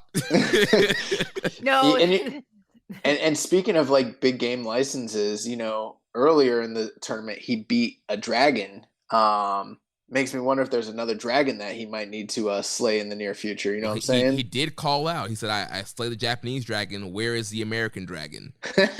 So Saber's already called him out. Bryan Danielson also called out Saber. He did an interview saying he wants his award. Yeah, he's like, I'm tired of this guy winning my award every year. I want to face Saber in England and beat him and get my damn award back. Have you guys ever seen that match? No. It's out there. Is it a good match? It is good. I'm not gonna. I've already picked the recommended match of the week. And I was gonna say that could be your recommended match of the week, but it can't because it's not New Japan. I see. But no, if you get a chance, you should check that out. So that was like I think somewhere between 06 08, and they fuck up. The referee fucks up, and like the whole deal is Danielson's gonna go, or I'm sorry, Zack Sabre Jr. is gonna go over, but they fuck up a pinfall, and like Zach doesn't kick out in time, and the referee like counts the 3, so then like Bryan wins. Oops. And then Bryan like improvises in the middle of it, and like there was this one fan that was heckling him the whole time. He gets on the mic and he goes back and forth with the fan, and he uses the fan as a means to get the audience to agree to let them to do 2 out of 3 falls. And then he drops the next 2 falls to Zach and kind of saves the match. But and that was like early in Zach's career. He was like nowhere near as good as he is now. And it's that actually won like the British Wrestling Match of the Year for that year. So yeah, it's definitely one worth checking out if you've never seen it. Yeah, I definitely have to check that out. But yeah, I definitely need a modern day American Dragon versus Zack Sabre match. That'll be dope.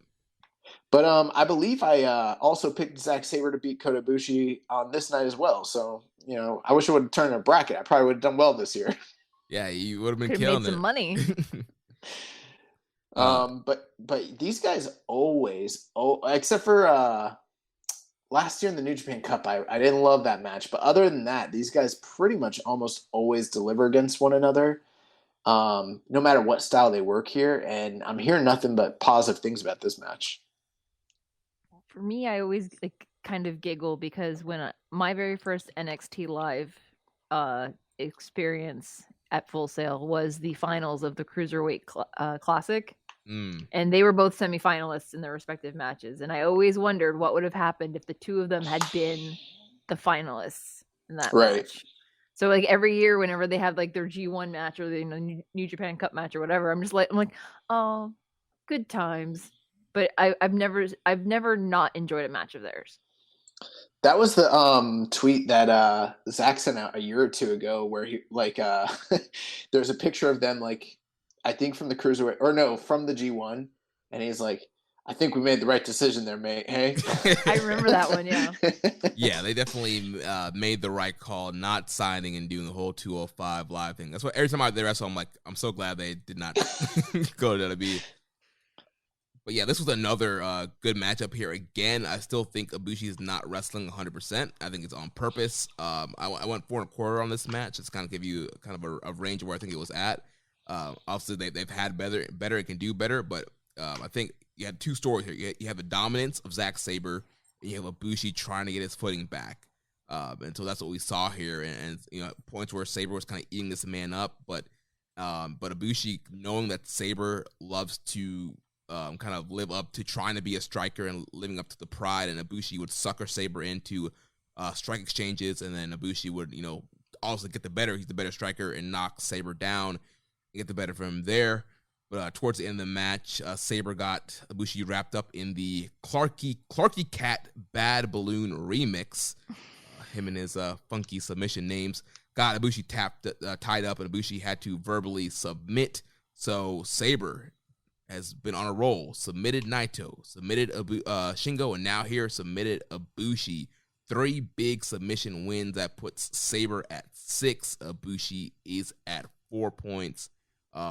Great main event here, and Zach is on an awesome streak here.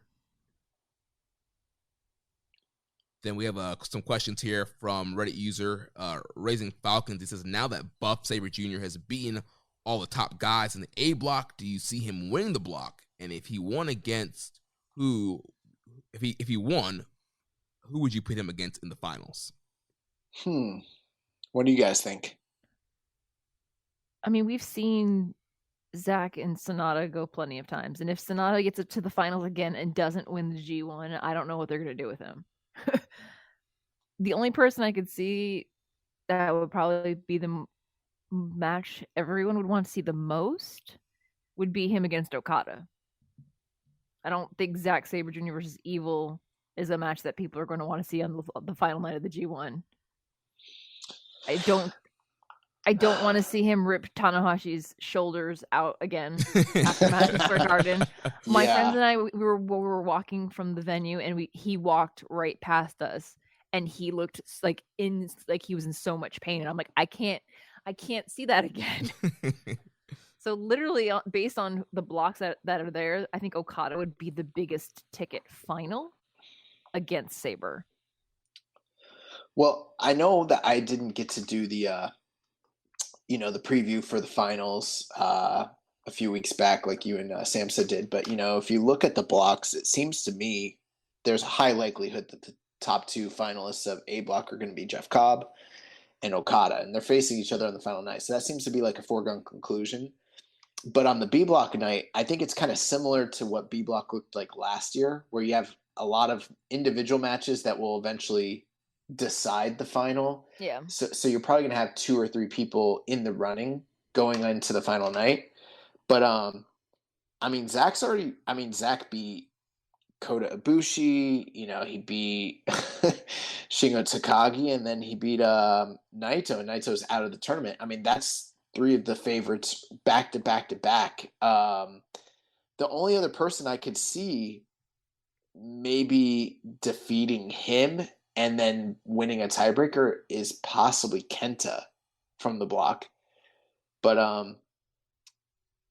if he's the finalist, I don't see him and Jeff Cobb facing off in the finals, just because as progressive as New Japan's become, they've just never, ever, ever done an all Gaijin G1 final. I couldn't imagine them doing that.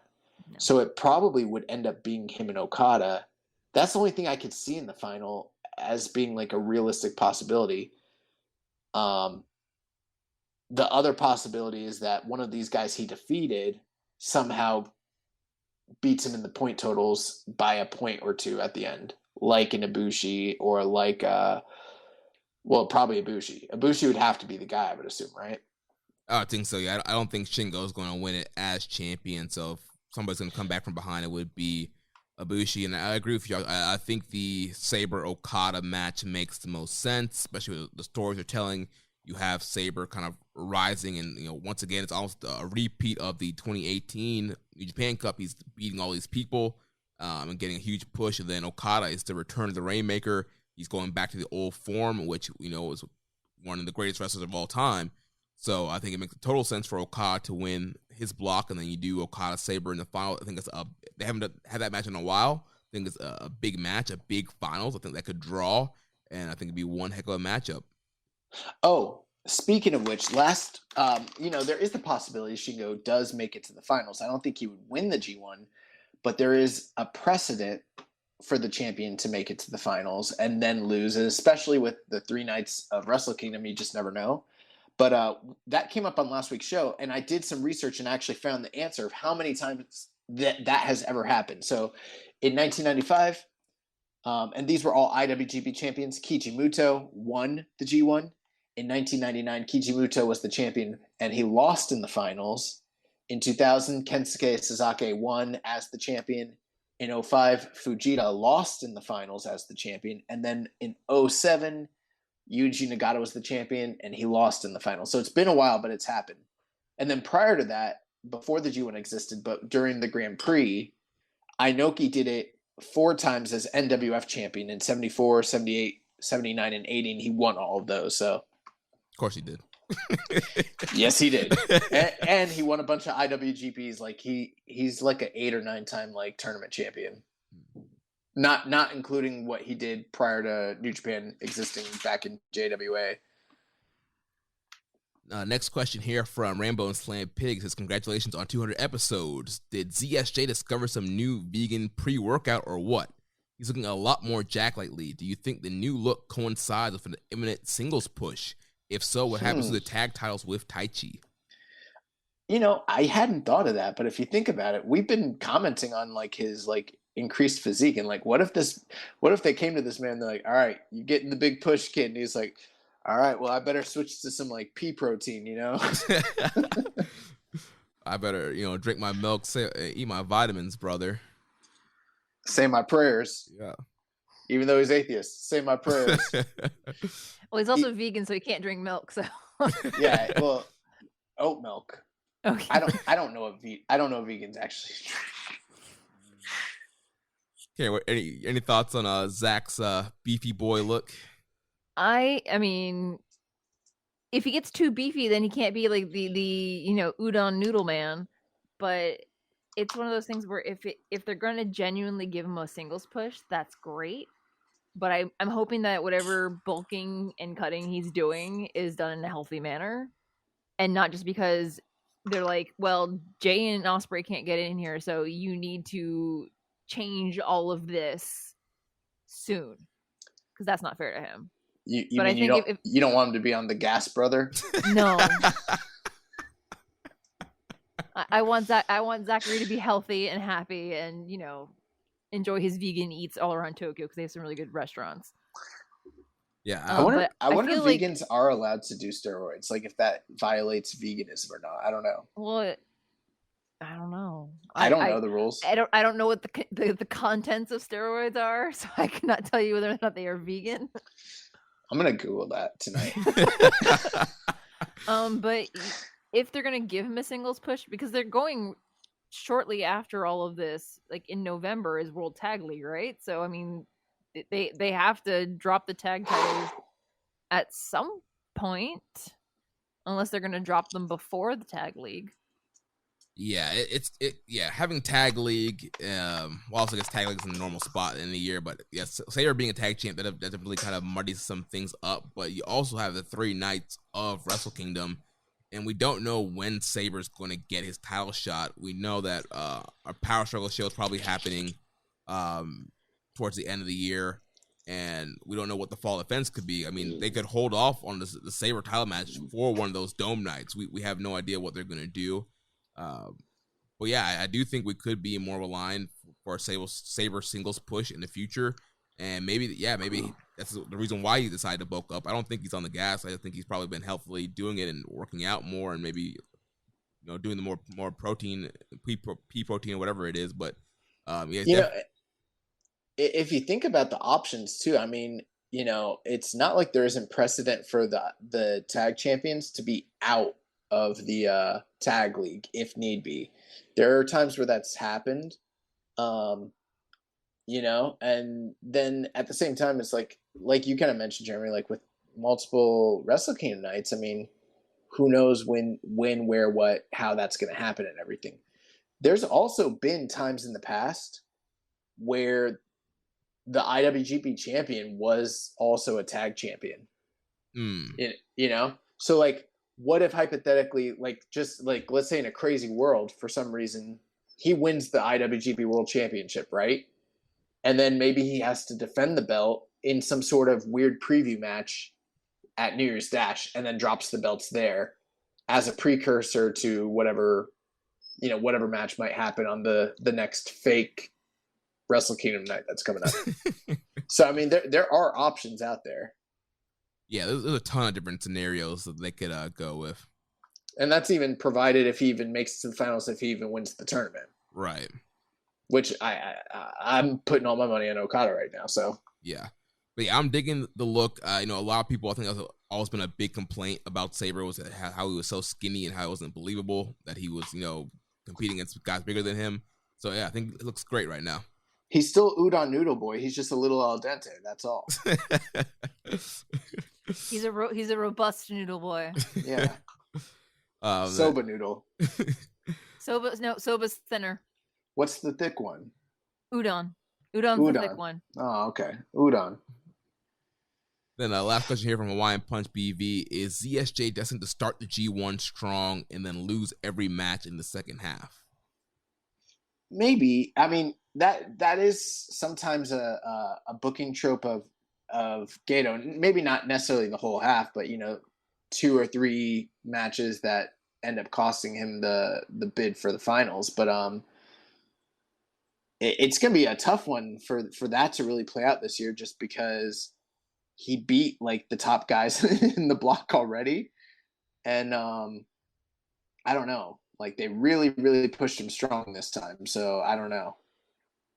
Yeah, I feel like he's going to eat some losses somewhere. I feel like he's going to be overly confident and cocky, and he's going to slip up and, I don't know, maybe lose to a Yujiro or a Tangaloa or somebody like that you're not expecting for him to lose to. Maybe even a Yano to get a win over him. And I think his confidence is going to kind of get the better of him, and then he has to pick back up towards the end.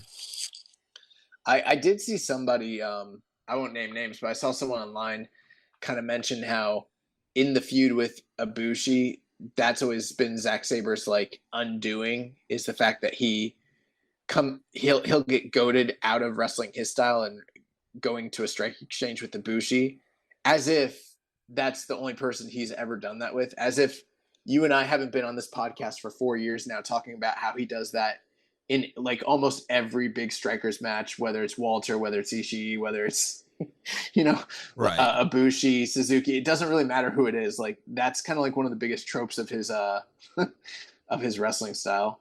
Yeah, and that's what you get, like we mentioned with that Shingo matches too. Like he kind of in the Ibushi match, like he tries to he gets goaded into being a striker. His pride's on the line. Like, all right, I'll go toe to toe with you, and it ends up always backfiring.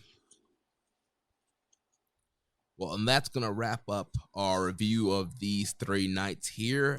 So our block standings going into the next show, we have the A block with the points and totals reflecting the forfeit wins from Naito being out of the tournament. So Great Okan on top of the block, 8 points, 4-0. Zack Sabre Jr., 6 points, 3-0. Toriano, 6 points, 3-1. Kenta, 6 points, 3-1. Shingo Takagi, 4 points, 2-1. Yujiro Takahashi, 4 points, 2-2. Kota Ibushi, 4 points, 2-2. Tangaloa, 2 points, 1-2. Tomohiro Ishii, 2 points, 1-3. And then Tetsuya Naito, 0 points, 0-9, out of the tournament with the knee injury. Then the B block, we have Jeff Cobb, 4 points, 2-0. Also, Taichi, 4 points, 2-0. Okada, 4 points, 2-0. Then Evil Tanahashi with 2 points, 1-1. Sonata also has 2 points, 1-1. Tamatonga, 2 points, 1-1. At the bottom of the block, Yoshihashi, Hiroki Goto, and Chase Owens are all 0-2 with 0 points. Then we'll look up the schedule for the next few nights before our next episode next week and kind of do some quick predictions here. Well, we got 5 nights here. So G1 Climax 31 night 6, that's coming up. Is that today? No, that's basically. There's a match. There's a 5 a.m. 5:30 start this morning. Gotcha. Okay, so we've got Okada versus Yoshihashi. Where we what are we feeling on that one? I'm going Okada. You know, I'm gonna try to be ahead here and pull the upset special. I'm going with Yoshihashi. Thank you, sir. Me too. Yoshihashi's earned this win over the last year. He needs it. After that, we got Tanahashi and Tamatonga. I'm leaning towards the Ace. Yeah, I'm going with the Ace. Same. Goto and Jeff Cobb. Unfortunately, I think Goto's taking a tour of the islands. Yeah, Goto's a geek. Y'all are so mean. Yeah, I don't think this is going to be Goto's upset win of the tournament. So it's probably going to go to Jeff. In the semi-main event spot, and it's kind of interesting. It's actually the second match. This is. Am I reading this backwards? Yeah, it's reverse order. Bro, every week, Sonata versus Chase. You know, I was like, Sonata's in a lot of semi-main events. Weird they took that loss to Taichi. Sonata's wrestling Chase Owens in the second match of the night. I guess I'm going Sonata. Yeah, Sonata. I have a hard time seeing Chase getting the win here. The heart wants what the heart wants. Sonata needs the win. And then the opener of the evening, Taichi versus Evil. And unfortunately, I think Evil's probably going to pick up the win on this one. Yeah, Taichi's undefeated right now. You gotta think Evil's gonna be alive going into the final night. So yeah, he probably needs a win here. So yeah, Evil beating Taichi. Yeah. I don't see Taichi bringing anyone to even the numbers. I don't think Abe Miho is going to be able to outmaneuver Dick Togo. Okay. After that, night 7, this is Thursday, September 30th. We're opening up the evening with Bushi and Yujiro Takahashi, the replacement match for Naito's injury.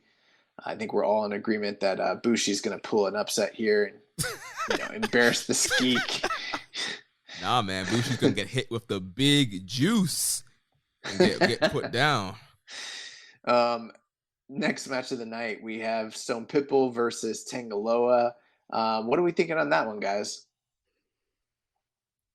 I'm gonna go with Ishii. He only has 1 win so far. I don't know. I would love to see Tangaloa get the win on this one. He's probably not going to win, but I want him to win, so I'm going to go with him. I think it's Ishii, but this is a 50-50, and that's kind of a weird statement because, I wish there were more draws in the G1 because there's not usually time limit draws, and I think that this match, if done right, could go to 1, and it could be interesting. Double count out. After that, Zack Sabre Jr. is taking on Great Okan, a battle of undefeateds. And, this is one where I think Zack could lose, but I hope he doesn't. Yeah, I think I'm going to go with Zack getting the win here, and then that would put him at 8 points. Him and Okan will be tied at 8 points at the top of the block. Yeah, I'm going to agree with you there, although I don't really know if that's what's going to happen, but I would love for Zack to just be at the top of the block and have all the tiebreakers, Yeah. I don't know. I think they might, to even it out a bit, they might give Okarn this one. Maybe. Why do you keep calling him Okarn? You keep calling by that's his it's his Rev Pro name, and I can't get that R out of there. I try. I know it's Okan, but the R, I'm from the South. The R just the drawl comes in every now and then. I can't help it. But the only thing, though, if Okan wins, that puts him at 10 points, 5-0. Yeah, it puts him in a really tough position. I mean, who's gonna beat him at that point? Well, then I guess he would have to drop his next 4, I guess. Pretty much, yeah. That's when Goto gets his. Wait, no, Goto's already lost him, hasn't he? No, he hasn't faced Goto yet. I don't think he's fought Goto yet. Yeah. And Goto beat Jon Moxley last year, or was that last year or the year before? 2019. 2 years ago. Oh man, yeah. So I mean, he's been an upsetter before. Yeah. After that, we've got Kota Ibushi and Toriano, and Yano's beat Ibushi in the G1 before. What do you think, Karen? I mean, I hope it doesn't go for 10 minutes. That's not what we're asking. I know. I'd like to think Ibushi can eke out a win on this one. Yeah. In roughly 10 minutes or less. I think Ibushi will go through the depths of hell to gut one out against Toriano. I feel like Yano would have to tape him, handcuff him, throw him into the ring apron, wrap him around, and put him outside of the ring gate, and then lock the gate so he can't get back in, and pile young lions on him, and maybe a table. Yeah, I'm also going with Ibushi. Gets a win and get up to 6 points. I think that's the right call there. Main event, we got Shingo Takagi versus Kenta. It feels like just yesterday, the last time these two guys wrestled each other, and I remember that match being very interesting for a variety of reasons. So I'm kind of wondering how this one plays out. Part of me feels like Kenta needs to be in play at the end, but Shingo's already kind of eaten a big loss, and it'd be weird for him as the world champion to take big back-to-back losses like that. So, but would you rather him lose to someone far more devastating? Oh, I'm not even... Was Yoshihashi in that block? No. I'm not even talking about as my personal preferences. I'm just talking about I'm trying to get in the mind of Gato. What are they going to do here? And they're not going to serve him up to Yujiro. No, but he's got some names still on the docket here. I would be really surprised if to see Shingo lose in back-to-back tournament matches. Draw? I think Shingo's beating Kenta here. Could do. Yeah, I mean, they have been teasing the draw several nights now, so they could do a draw, but I don't know. I'm leaning towards Shingo winning as well, because right now he's sitting at 4 points right now. He's a champ. I feel like he needs to get 6 points, and he'd be tied up with Yano and Kenta and Sabre if he loses. So I think he needs to be on top of get that win, get closer to the top of the block. So then the next night, October 1st, this is going to be Friday morning, we have Kanemaru taking on Oiwa in opening action. After that, we've got B Block with Jeff Cobb taking on Tama Tonga.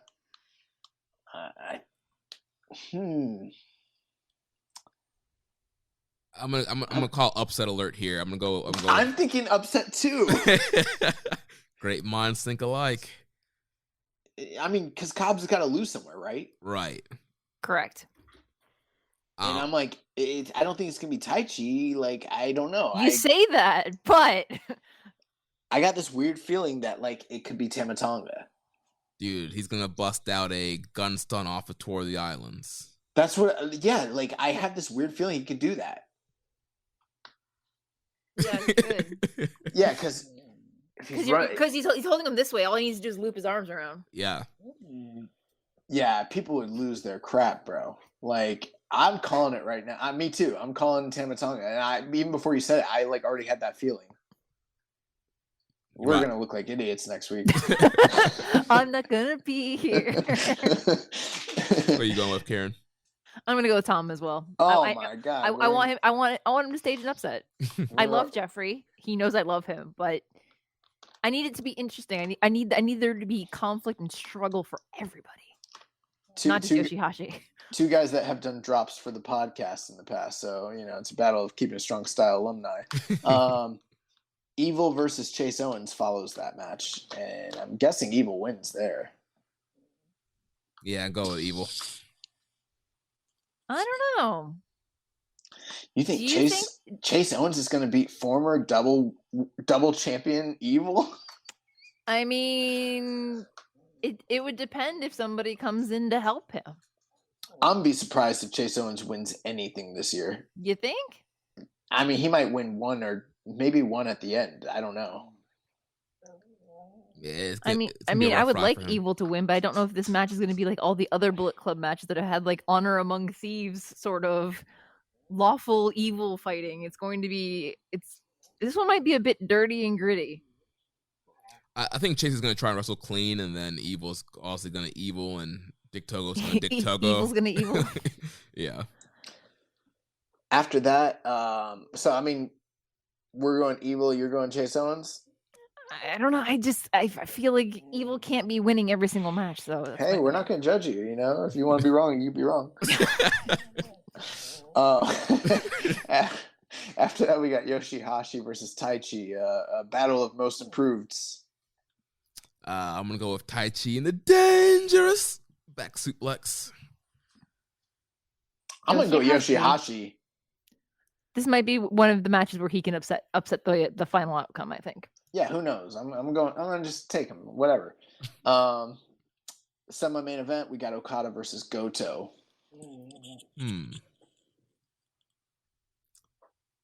Man, Okada, he's been on a run, but Goto's also been losing a lot.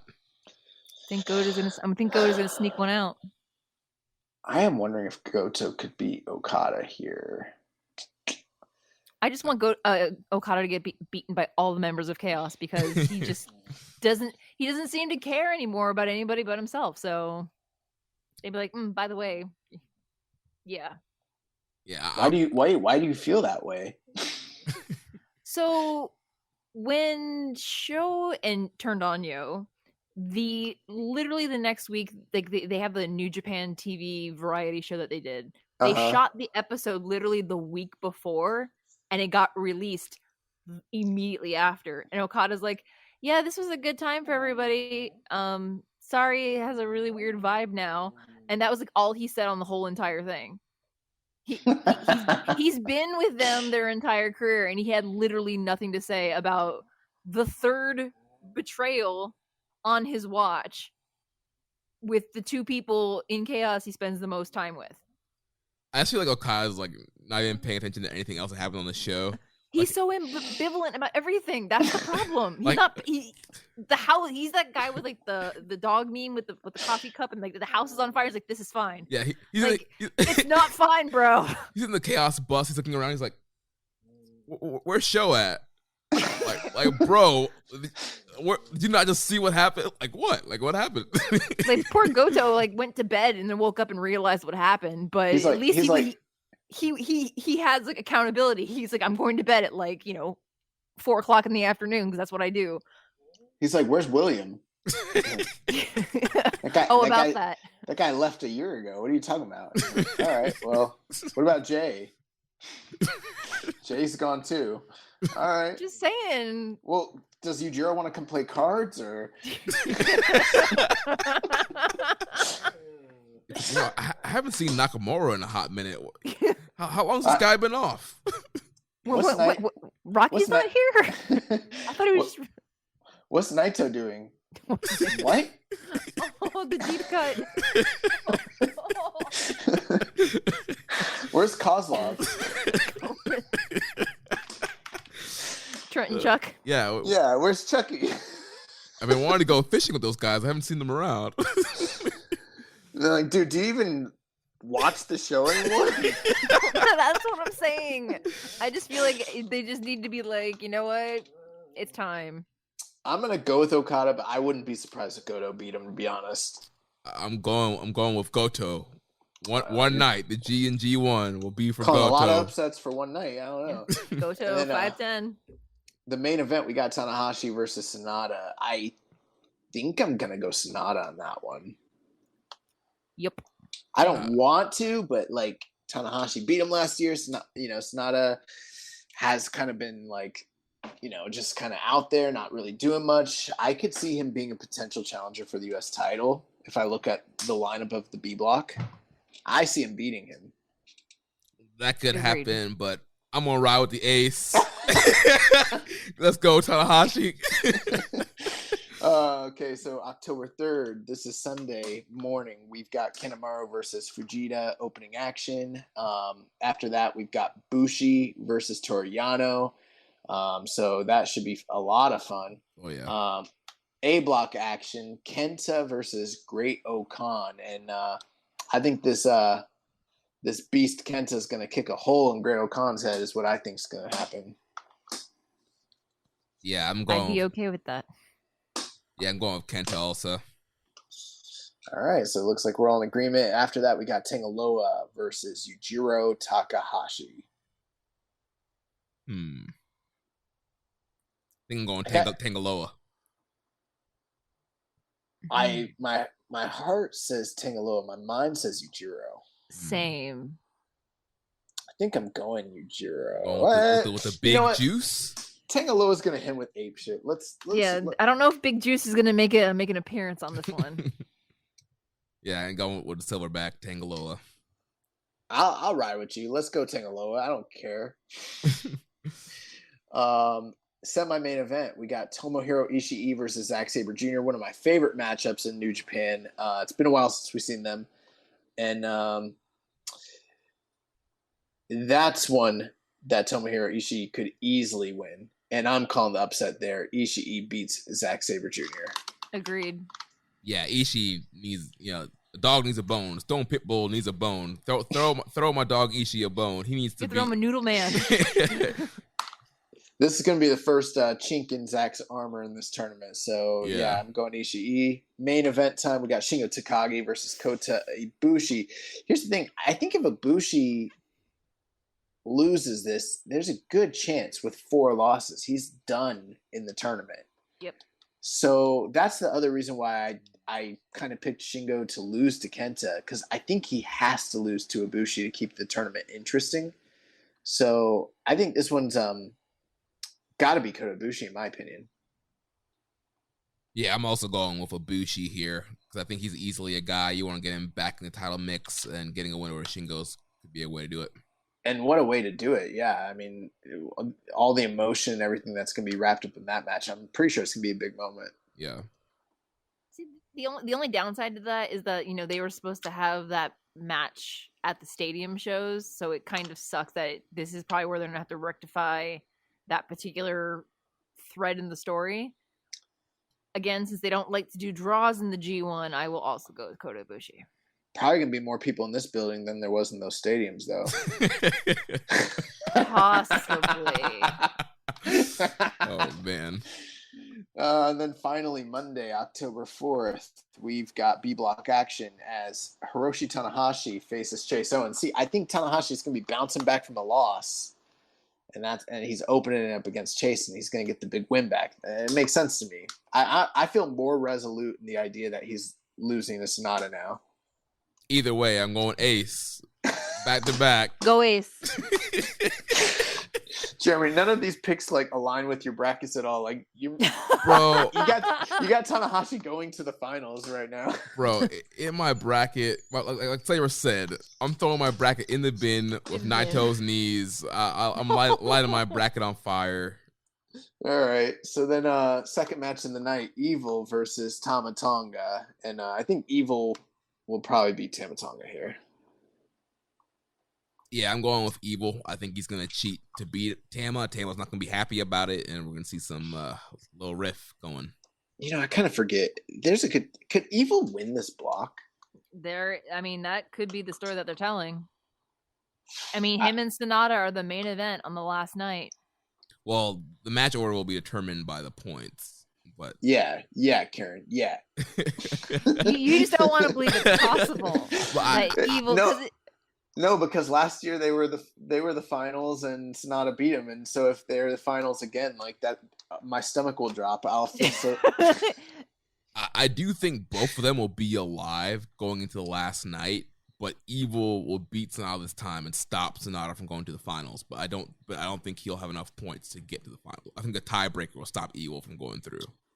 I think this might be the match also where Tama is more okay with Jado getting involved, just because he knows that Dick Togo will be there. The question is, will anybody else get involved? Right. That's a great point you bring up there. The storyline element, this might be probably the most one of the more telling Bullet Club versus Bullet Club matches in the whole tournament, as far as progressing that storyline. So especially if Tama keeps playing it the way he is, where he's doing most of the work by himself and trying to keep Jado out of it and trying to actually win clean, as clean as he can. You know what I mean? Yeah. After that, we got Tai Chi versus Jeff Cobb. And I think because I already had Jeff Cobb eat a pinfall loss to Tama Tonga, he's kind of got to beat Tai Chi here. Yeah, I'm also going to go with Cobb. Cool. Semi-main event, Goto versus Yoshihashi. Tag team partners, brothers in Chaos Arms. It's probably Goto, right? Nah, I'm going with Yoshihashi on this one. I'm going with Goto. Goto beat him last year in the G1. Yoshihashi wants the respect. He wants respect on his name. He's going to beat the geek. Yoshihashi's only getting to beat Goto if he also gets to beat Okada. Just saying. He's not beating Goto. All right, you say that now. That man gets hit with a karma. All right, and then we have the feud that will never end: Kazuchika Okada versus Sonata in the main event. If there ever was a match that could go the time limit, this is the one. Yeah, seriously. And this is a winnable match for Sonata. I don't know. What are you guys thinking? Did we say Goto was going to beat Okada? Yes. All of us said that? Yep. Yeah. Yeah, I think Okada's got to beat Sonata here, probably. But Sonata's beaten him in the G1 before. They got the long storied rivalry. If you want to keep things interesting, Sonata wouldn't be a bad guy to have beat him. But I don't know. I feel like that's playing too much with fire. I think Okada needs that tiebreaker. Yeah, I'm leaning going towards Okada as well.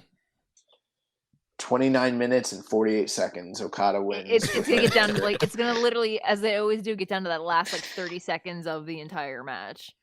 I don't know. My heart says Sonata, but my head says Okada. Also, The one that ends in DA is what I'm going with. That's another reason why I think Sonata's going to beat Tanahashi. Think about it. He picks up the big win against Tanahashi, comes in with momentum against Okada. I mean, it writes itself. Jeremy, do you want to change your pick at any time? Because, I mean, I feel like we're laying out a pretty compelling argument here. Nah. All right, well, I guess we're all picking Okada. So that's going to do it for G1 coverage for this week. Yep, and then we'll kind of run through some of the other items that we have here. So we had Fighting Spirit Unleashed, Night 2 this past weekend on New Japan Strong. Show opened up with Yuji Nagata and Yuya Uemura defeating Kevin Knight and the DKC, 9 minutes and 27 seconds. Good opener here. Good to see Uemura kind of mixing it up with the LA Dojo Young Lions. This one was some good stuff there. Second match, we had Switchblade Jay White defeating Wheeler Yuta in a really good match. Wheeler Yuta is a really good technical wrestler and just had a really good match up with Jay White. We had a post-match angle where Ishii comes out looking for his never title match, and Jay refusing to challenge Ishii and ends up leaving Ishii laying in the middle of the ring. So it seems like they're building for never title match, probably for Battle in the Valley. And we had a question from Steven Marteca. He said, congrats on 200. Since Alex is siding with Bull Club and Bateman and the Bateman team, did Alex lose his Chaos card? Yeah, he lost that like a long time ago. Oh, Kozlov, yeah. And then the main event of the evening was our boy Ren Narita defeating Fred Rosser 15 minutes and 11 seconds. Karen, I know you were live in the building for this Big main match, event. Ren What do you think about this came match? Through. Honestly, the tapings for Strong at Fighting Spirit Unleashed, by and large, there wasn't a bad match. Everything was good. Everything was interesting. I feel like they really packed the card with the talent. I would also say that Jay White versus Wheeler Yuta was amazing. Yeah, it was really, really good. I loved Narita and Rosser. They were striking the crap out of each other. It was hard-hitting, very well wrestled, and then you kind of have that kind of screwy finish. Not really. I mean, Rosser kind of kicked out when Narita had him rolled up, but referee counted to 3, leaves the door open for a rematch, and I'd be down for that. Nice. Well, next week we have New Japan Strong Fighting Spirit Unleashed, Saturday, October 2nd, 8 p.m. The night will open up with Fred Yehai versus Jared Kratos. Second match of the night, Chris Dickinson versus Royce Isaacs, battle of training partners. And then the main event, the NJPW Strong Openweight Championship title match, as the champion Tom Lawler defends his belt against the challenger Leo Rush. There's also some other news, as John Moxley and Eddie Kingston will be facing Minoru Suzuki and Lance Archer on Sunday, October 17th at the 2300 Arena in a rematch from their Lights Out match on this week's AEW Rampage Grand Slam show. Yeah, that should be a fun rematch, and a lot of great stuff planned for Philadelphia on night 1. Jay White versus Freddie A. Juice Robinson versus ELP, Suzuki versus Dirty Daddy Chris Dickinson. And then on night 2, like Josh mentioned, a street fight will happen between Mox and Kingston against Suzuki-gun. Then we'll also have a big multi-man with Fred Rosser, Carl Fredericks, Rocky Romero, Ren Narita, and the DKC versus Team Filthy. Then Jonathan Gresham will be making his strong debut against Alex Coughlin, and Will Ospreay will be taking on Hot Sauce, the man with the sauce, Alex Zane. So that should be a fun, high-flying matchup. Alex Zane will be doing high-flying. Will's just going to be, hit and blading. He doesn't high-fly that much anymore. It's not going to be like a Super Junior match. But it should be good regardless, and it'll be interesting to see how they match up with one another. We've got an interesting question here from Zach Porter, and he asked us, can we get Karen's and your thoughts on Bill's newest addition to United Empire? So this is kind of a spoiler. If you don't want to hear our thoughts or be spoiled on this, you might want to fast forward a minute or so. Now that we got that out of the way, looks like TJP has joined the United Empire. Karen, your thoughts? I had 3 different picks for who it was going to be, and none of them were TJP. My options were Robbie Eagles, Yo, or Gabe Kidd. So I don't know what to do with what the decision was. Yeah, as stupid is as stupid does, what I would say as far as like this whole thing. Yeah, I figured from the resurgence angle that it was kind of a swerve when TJP came out there that they were going to set up TJP, join the United Empire, and then as soon as I saw the mystery guy... You have been calling that. Yeah, and then the mystery guy, I was like, I think it's going to be TJP. I mean, like you said, birds of a feather flock together. So, TJP, hey, he's a good wrestler, probably not the smartest individial as far as what he posts online. Two of the greatest wrestlers who are dumb as rocks that are just, so it makes all the sense in the world. Yeah, but I think I can see why they picked TJP. I mean, he's a guy that came from the original dojo. He's a guy that's been in Japan recently with the Super Junior Tag League Tour in 2019. I can see him coming over to Japan once things are clear and aligning with Ospreay and all these guys. Rambo and Slim Pig asked, he said, show goes to Bullet Club, so United Empire gets the next best thing, TJP. Are they assembling the all-star Twitter team over there? Who else would fit in United Empire if the criteria is worst wrestling Twitter personalities? Oh, man. I mean, A Double would probably be like the next person. Oh, yeah, Austin Aries. Yeah. There we go. If they brought in Austin Aries, that would like make things, throw Tessa Blanchard in there too, and they got quite the squad, Make sure you have Flip Gordon in there. Oh yeah. Oh yeah. Oh my God. The six horsemen. Jeff Cobb does not deserve this. Put him somewhere else. Jeff Cobb's gonna step on that bus and be like, things are kind of different in here. I'm gonna go ride with Chaos because maybe Okada won't notice I'm there because he doesn't pay attention. He's gonna join Suzuki Gun Ichiban. I'd be all right with that. I think that's it. That's enough for that question. Yeah. The Dark Soldier asked, should Ishimori and Phantasmo have kept the junior tag belts? I feel like something interesting could have been done with those belts in the U.S. being defended on Strong and maybe even other shows, perhaps on Dynamite against teams like Hybrid 2 and Silver and Reynolds. What do you guys think? I mean, yeah, it would have been cool for them to bring the belts over, but now that I think about it, there's not really a lot of like a strong, established junior tag teams on New Japan Strong. I mean, they do have a bunch of juniors, but not like an established bunch of guys. It would have been the same thing as when God was just running through all those mishmash teams that were just kind of thrown together when they were doing their stuff on Strong as well. Yeah.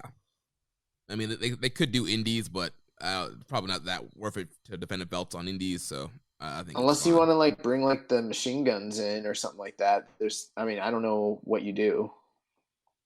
I would have loved to have seen the Motor City Machine Guns again.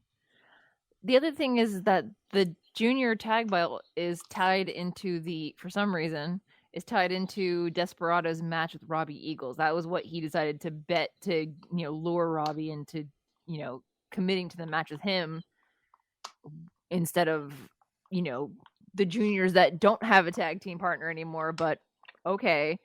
I'm fine with it, with the belt staying in Japan at this point, because again, there aren't too many established tag teams or junior tag teams in New Japan Strong. And I don't know if just throwing them onto a tour because the people who have previously had them are on the tour. It also makes any other bookings that they do here, like on GCW and stuff like that, be like, well, they're automatically going to win because they're not gonna have somebody else just pin them for the sake of pinning them. You know what I mean? Right. You weren't gonna have Ishimori as champion lose to Deppen. Yeah. Well, that's going to do it for that portion of the U.S. coverage. Let's move into news real quick. So great news here. This is probably some of the best news we gotten all year. Japan is ending its state of emergency measures on Thursday amid a fall of the number of new daily coronavirus cases and a vaccine rollout that has reached nearly 60% of the population. Hoping that this move helps to revive the country's economy, it will be the first time since April 4th that no part of Japan is under a state of emergency. That is awesome, and hopefully that leads to capacity raises in buildings and get some more people in, and hopefully we can get rid of the clap crowds and allow people to actually cheer and boo for these shows. I just hope that they keep gargling and wearing masks because... Wait, gargling? Yeah, you gargle to keep the germs out of your throat and stuff like that. No, I've never heard of that. Wait, what? Yeah, that helps with corona? Well, it's an antiseptic, so it kills whatever germs are in your throat. Oh, I've never heard of that. Yeah, It's like when you gargle with salt water when you're sick. Same thing. Huh. Okay. So, but it's also the thing that, even though the restrictions are getting released, there's still there's a very heavy anti-vaccine sentiment in Japan as well. So people need to be careful about it. Yeah, it's great to fill the building, but the last thing they're going to want is an outbreak at a show. They don't want a super spreader. Right. Well, the main thing too is, I don't know how much Delta has infiltrated them, but we kind of rather high. Okay, because I was going to say, we had the same thing happen here, the numbers went up as far as vaccines, numbers went down because of that, and then Delta hit, and then, it all went out the window. Now we're all have to get boosters, so. Yeah.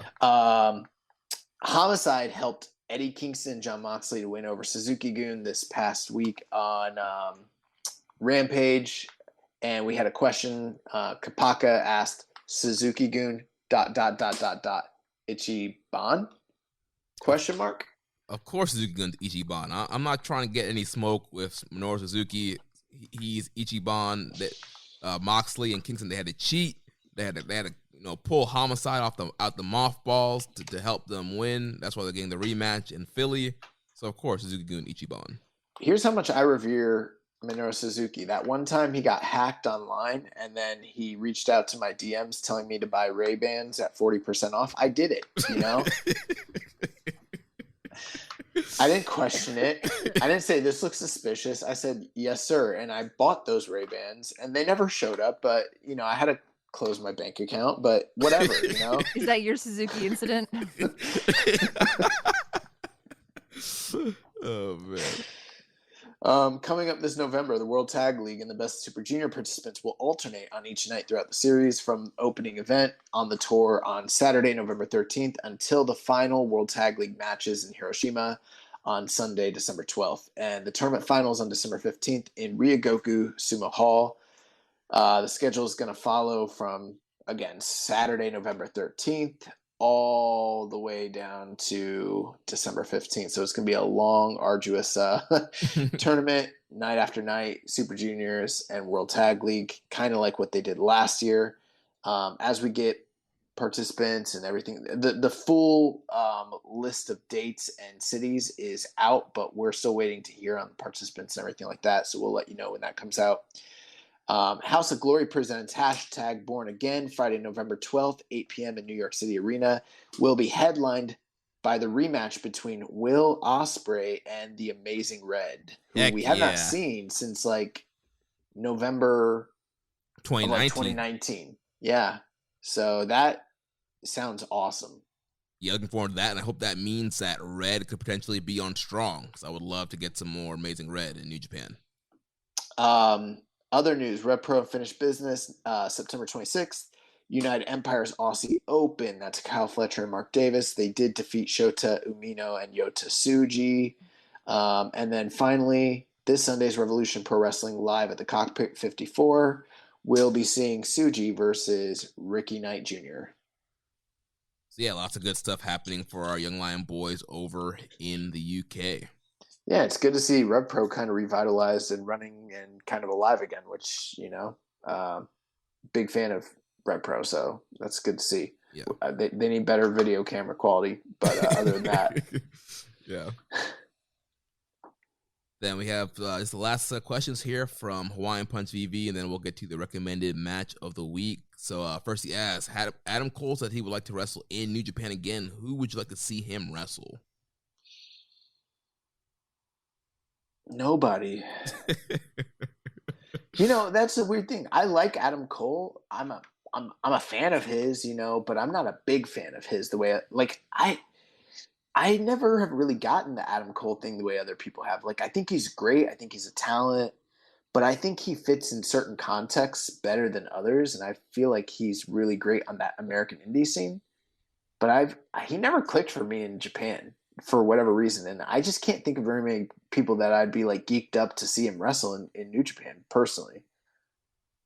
Thank you for not making me be the one to say it. Thank you. I feel the same exact way. Well, think about his whole career. He's gotten over by being in all the hottest groups, and he's never been the best wrestler or the most over guy in any of the groups he's ever been in, except for maybe the Kingdom. And that's questionable. Yeah. So thank you for saying it, because I feel the same way. Yeah, I love Adam Cole.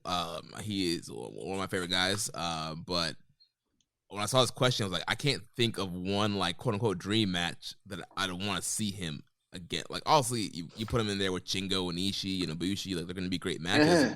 But I'm not dying to see those matches. I mean, I'd rather have Kyle O'Reilly. You bring Kyle O'Reilly over, and we'll talk some matches I want to see. Yo, yeah, give us Kyle, give us Roddy. Let's get Roddy out of NXT 2.0. Bring Kushida back. Hell yeah. Send my son home. He also asked, have you seen any of the N1? I think Katsuhiko Nakajima versus Masato Tanaka would be your type of match. And you know that probably is true. I haven't even watched the G1, so I definitely haven't watched the N1. The thing about the N1 is that it's way easier to watch because there's only 6 days of it, and there's literally only 4 matches on each day. 1 block match each, and that's it. No filler, no fluff.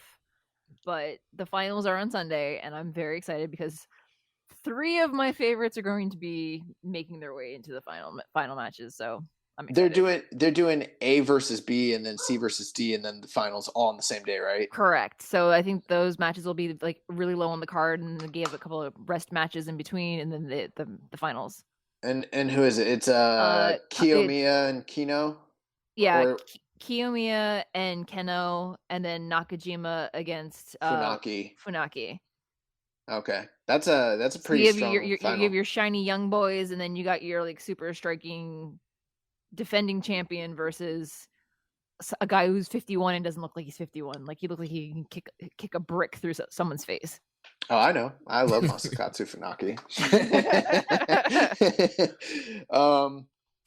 Thoughts on Usyk's performance? Do you think people will finally stop doubting him on how he'll perform on the road? And yes, I thought Usyk he was fantastic, man. He was fantastic.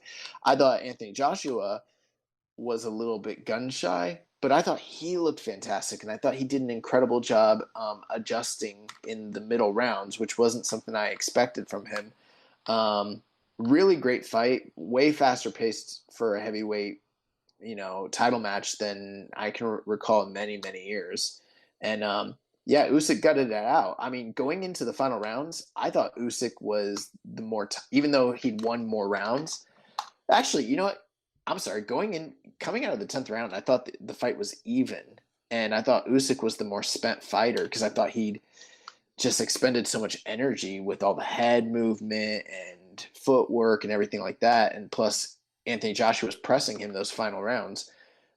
But man, he let his fist fly. He started catching this guy, started timing Anthony Joshua and making him look really bad. And yeah, it's pretty amazing that he's the world champion now. So that was pretty cool. And then his final question here for Fight Talk.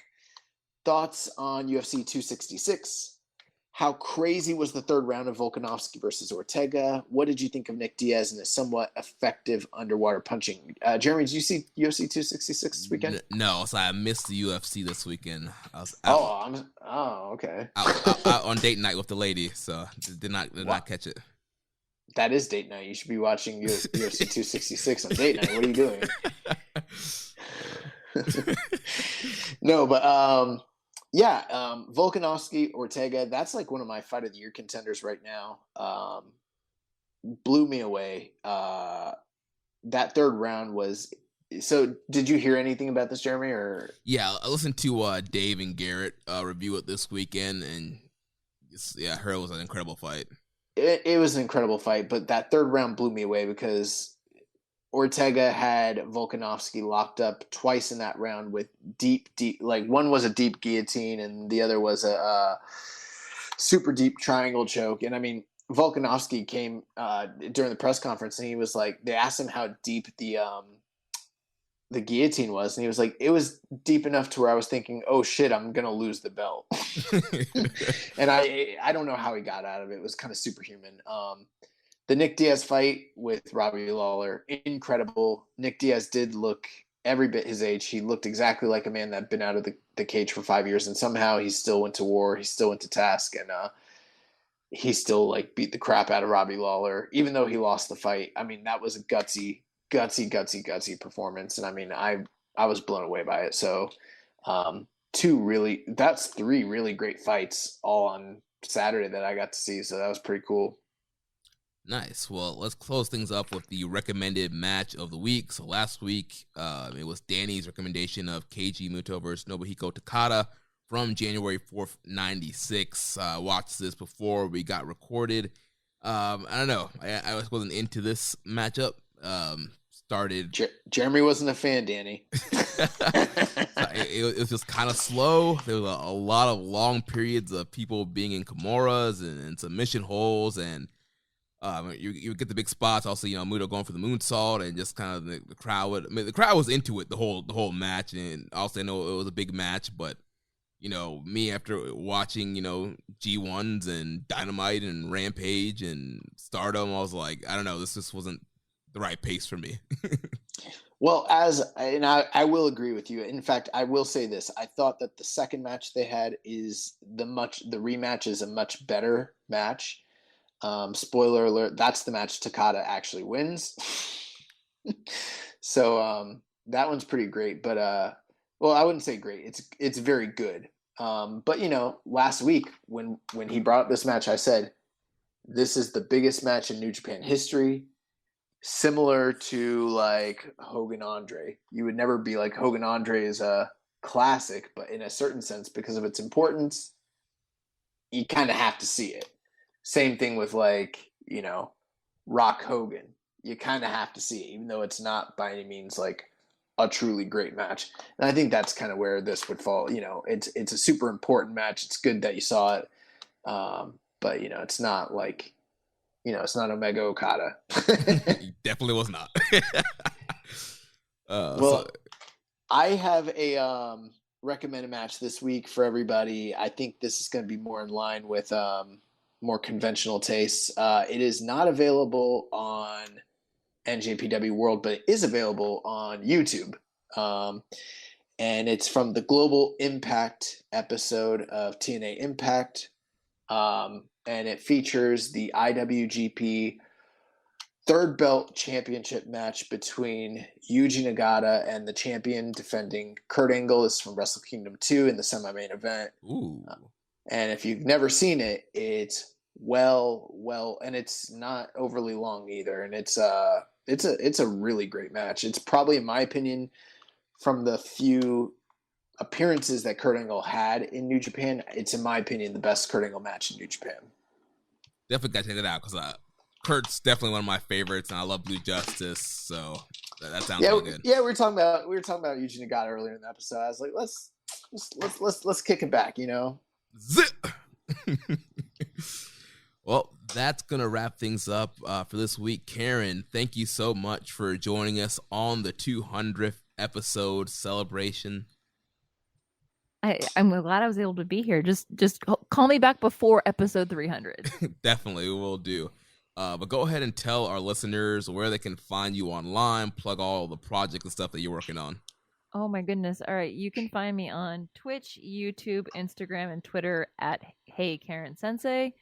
I am now available on Post Wrestling's website. So if you hop on over there and you just type in Hey Karen Sensei or Karen Peterson. My one article in the Stardom 5-Star Grand Prix will show up. I will be doing coverage for them on the 9th of October for the 10th anniversary grand final Osaka Dream Cinderella, November 3rd for Kawasaki Super Wars, November 27th for Tokyo Super Wars, and on December 29th for Stardom Ryogoku Dream Queendom. I don't know if they'll be doing Wrestle Kingdom this year, but they have their own Dream Queendom. So those are the shows I'll be doing reviews for. And then in between, I'll be throwing Stardom updates leading up to these shows on my own personal blog. But I'll have all that linked on my profile on Twitter. So come hang. It looks like 52 minutes ago, there were some additions to the Philadelphia lineup that I'm seeing online. So it looks like 205 legend Arya Davari will be debuting for New Japan Pro Wrestling. Oh. All right. And he will be facing fellow WWE alumni Alex Zane in singles action on night 1. And then there will be a tag team match as Will Ospreay and fellow United Empire teammate TJP face off against Ren Narita and Clark Connors. I got to go save my sons. Mom's packing a bag. Interesting lineups there. Well, go ahead. No, I was just going to close it down. What were you going to say?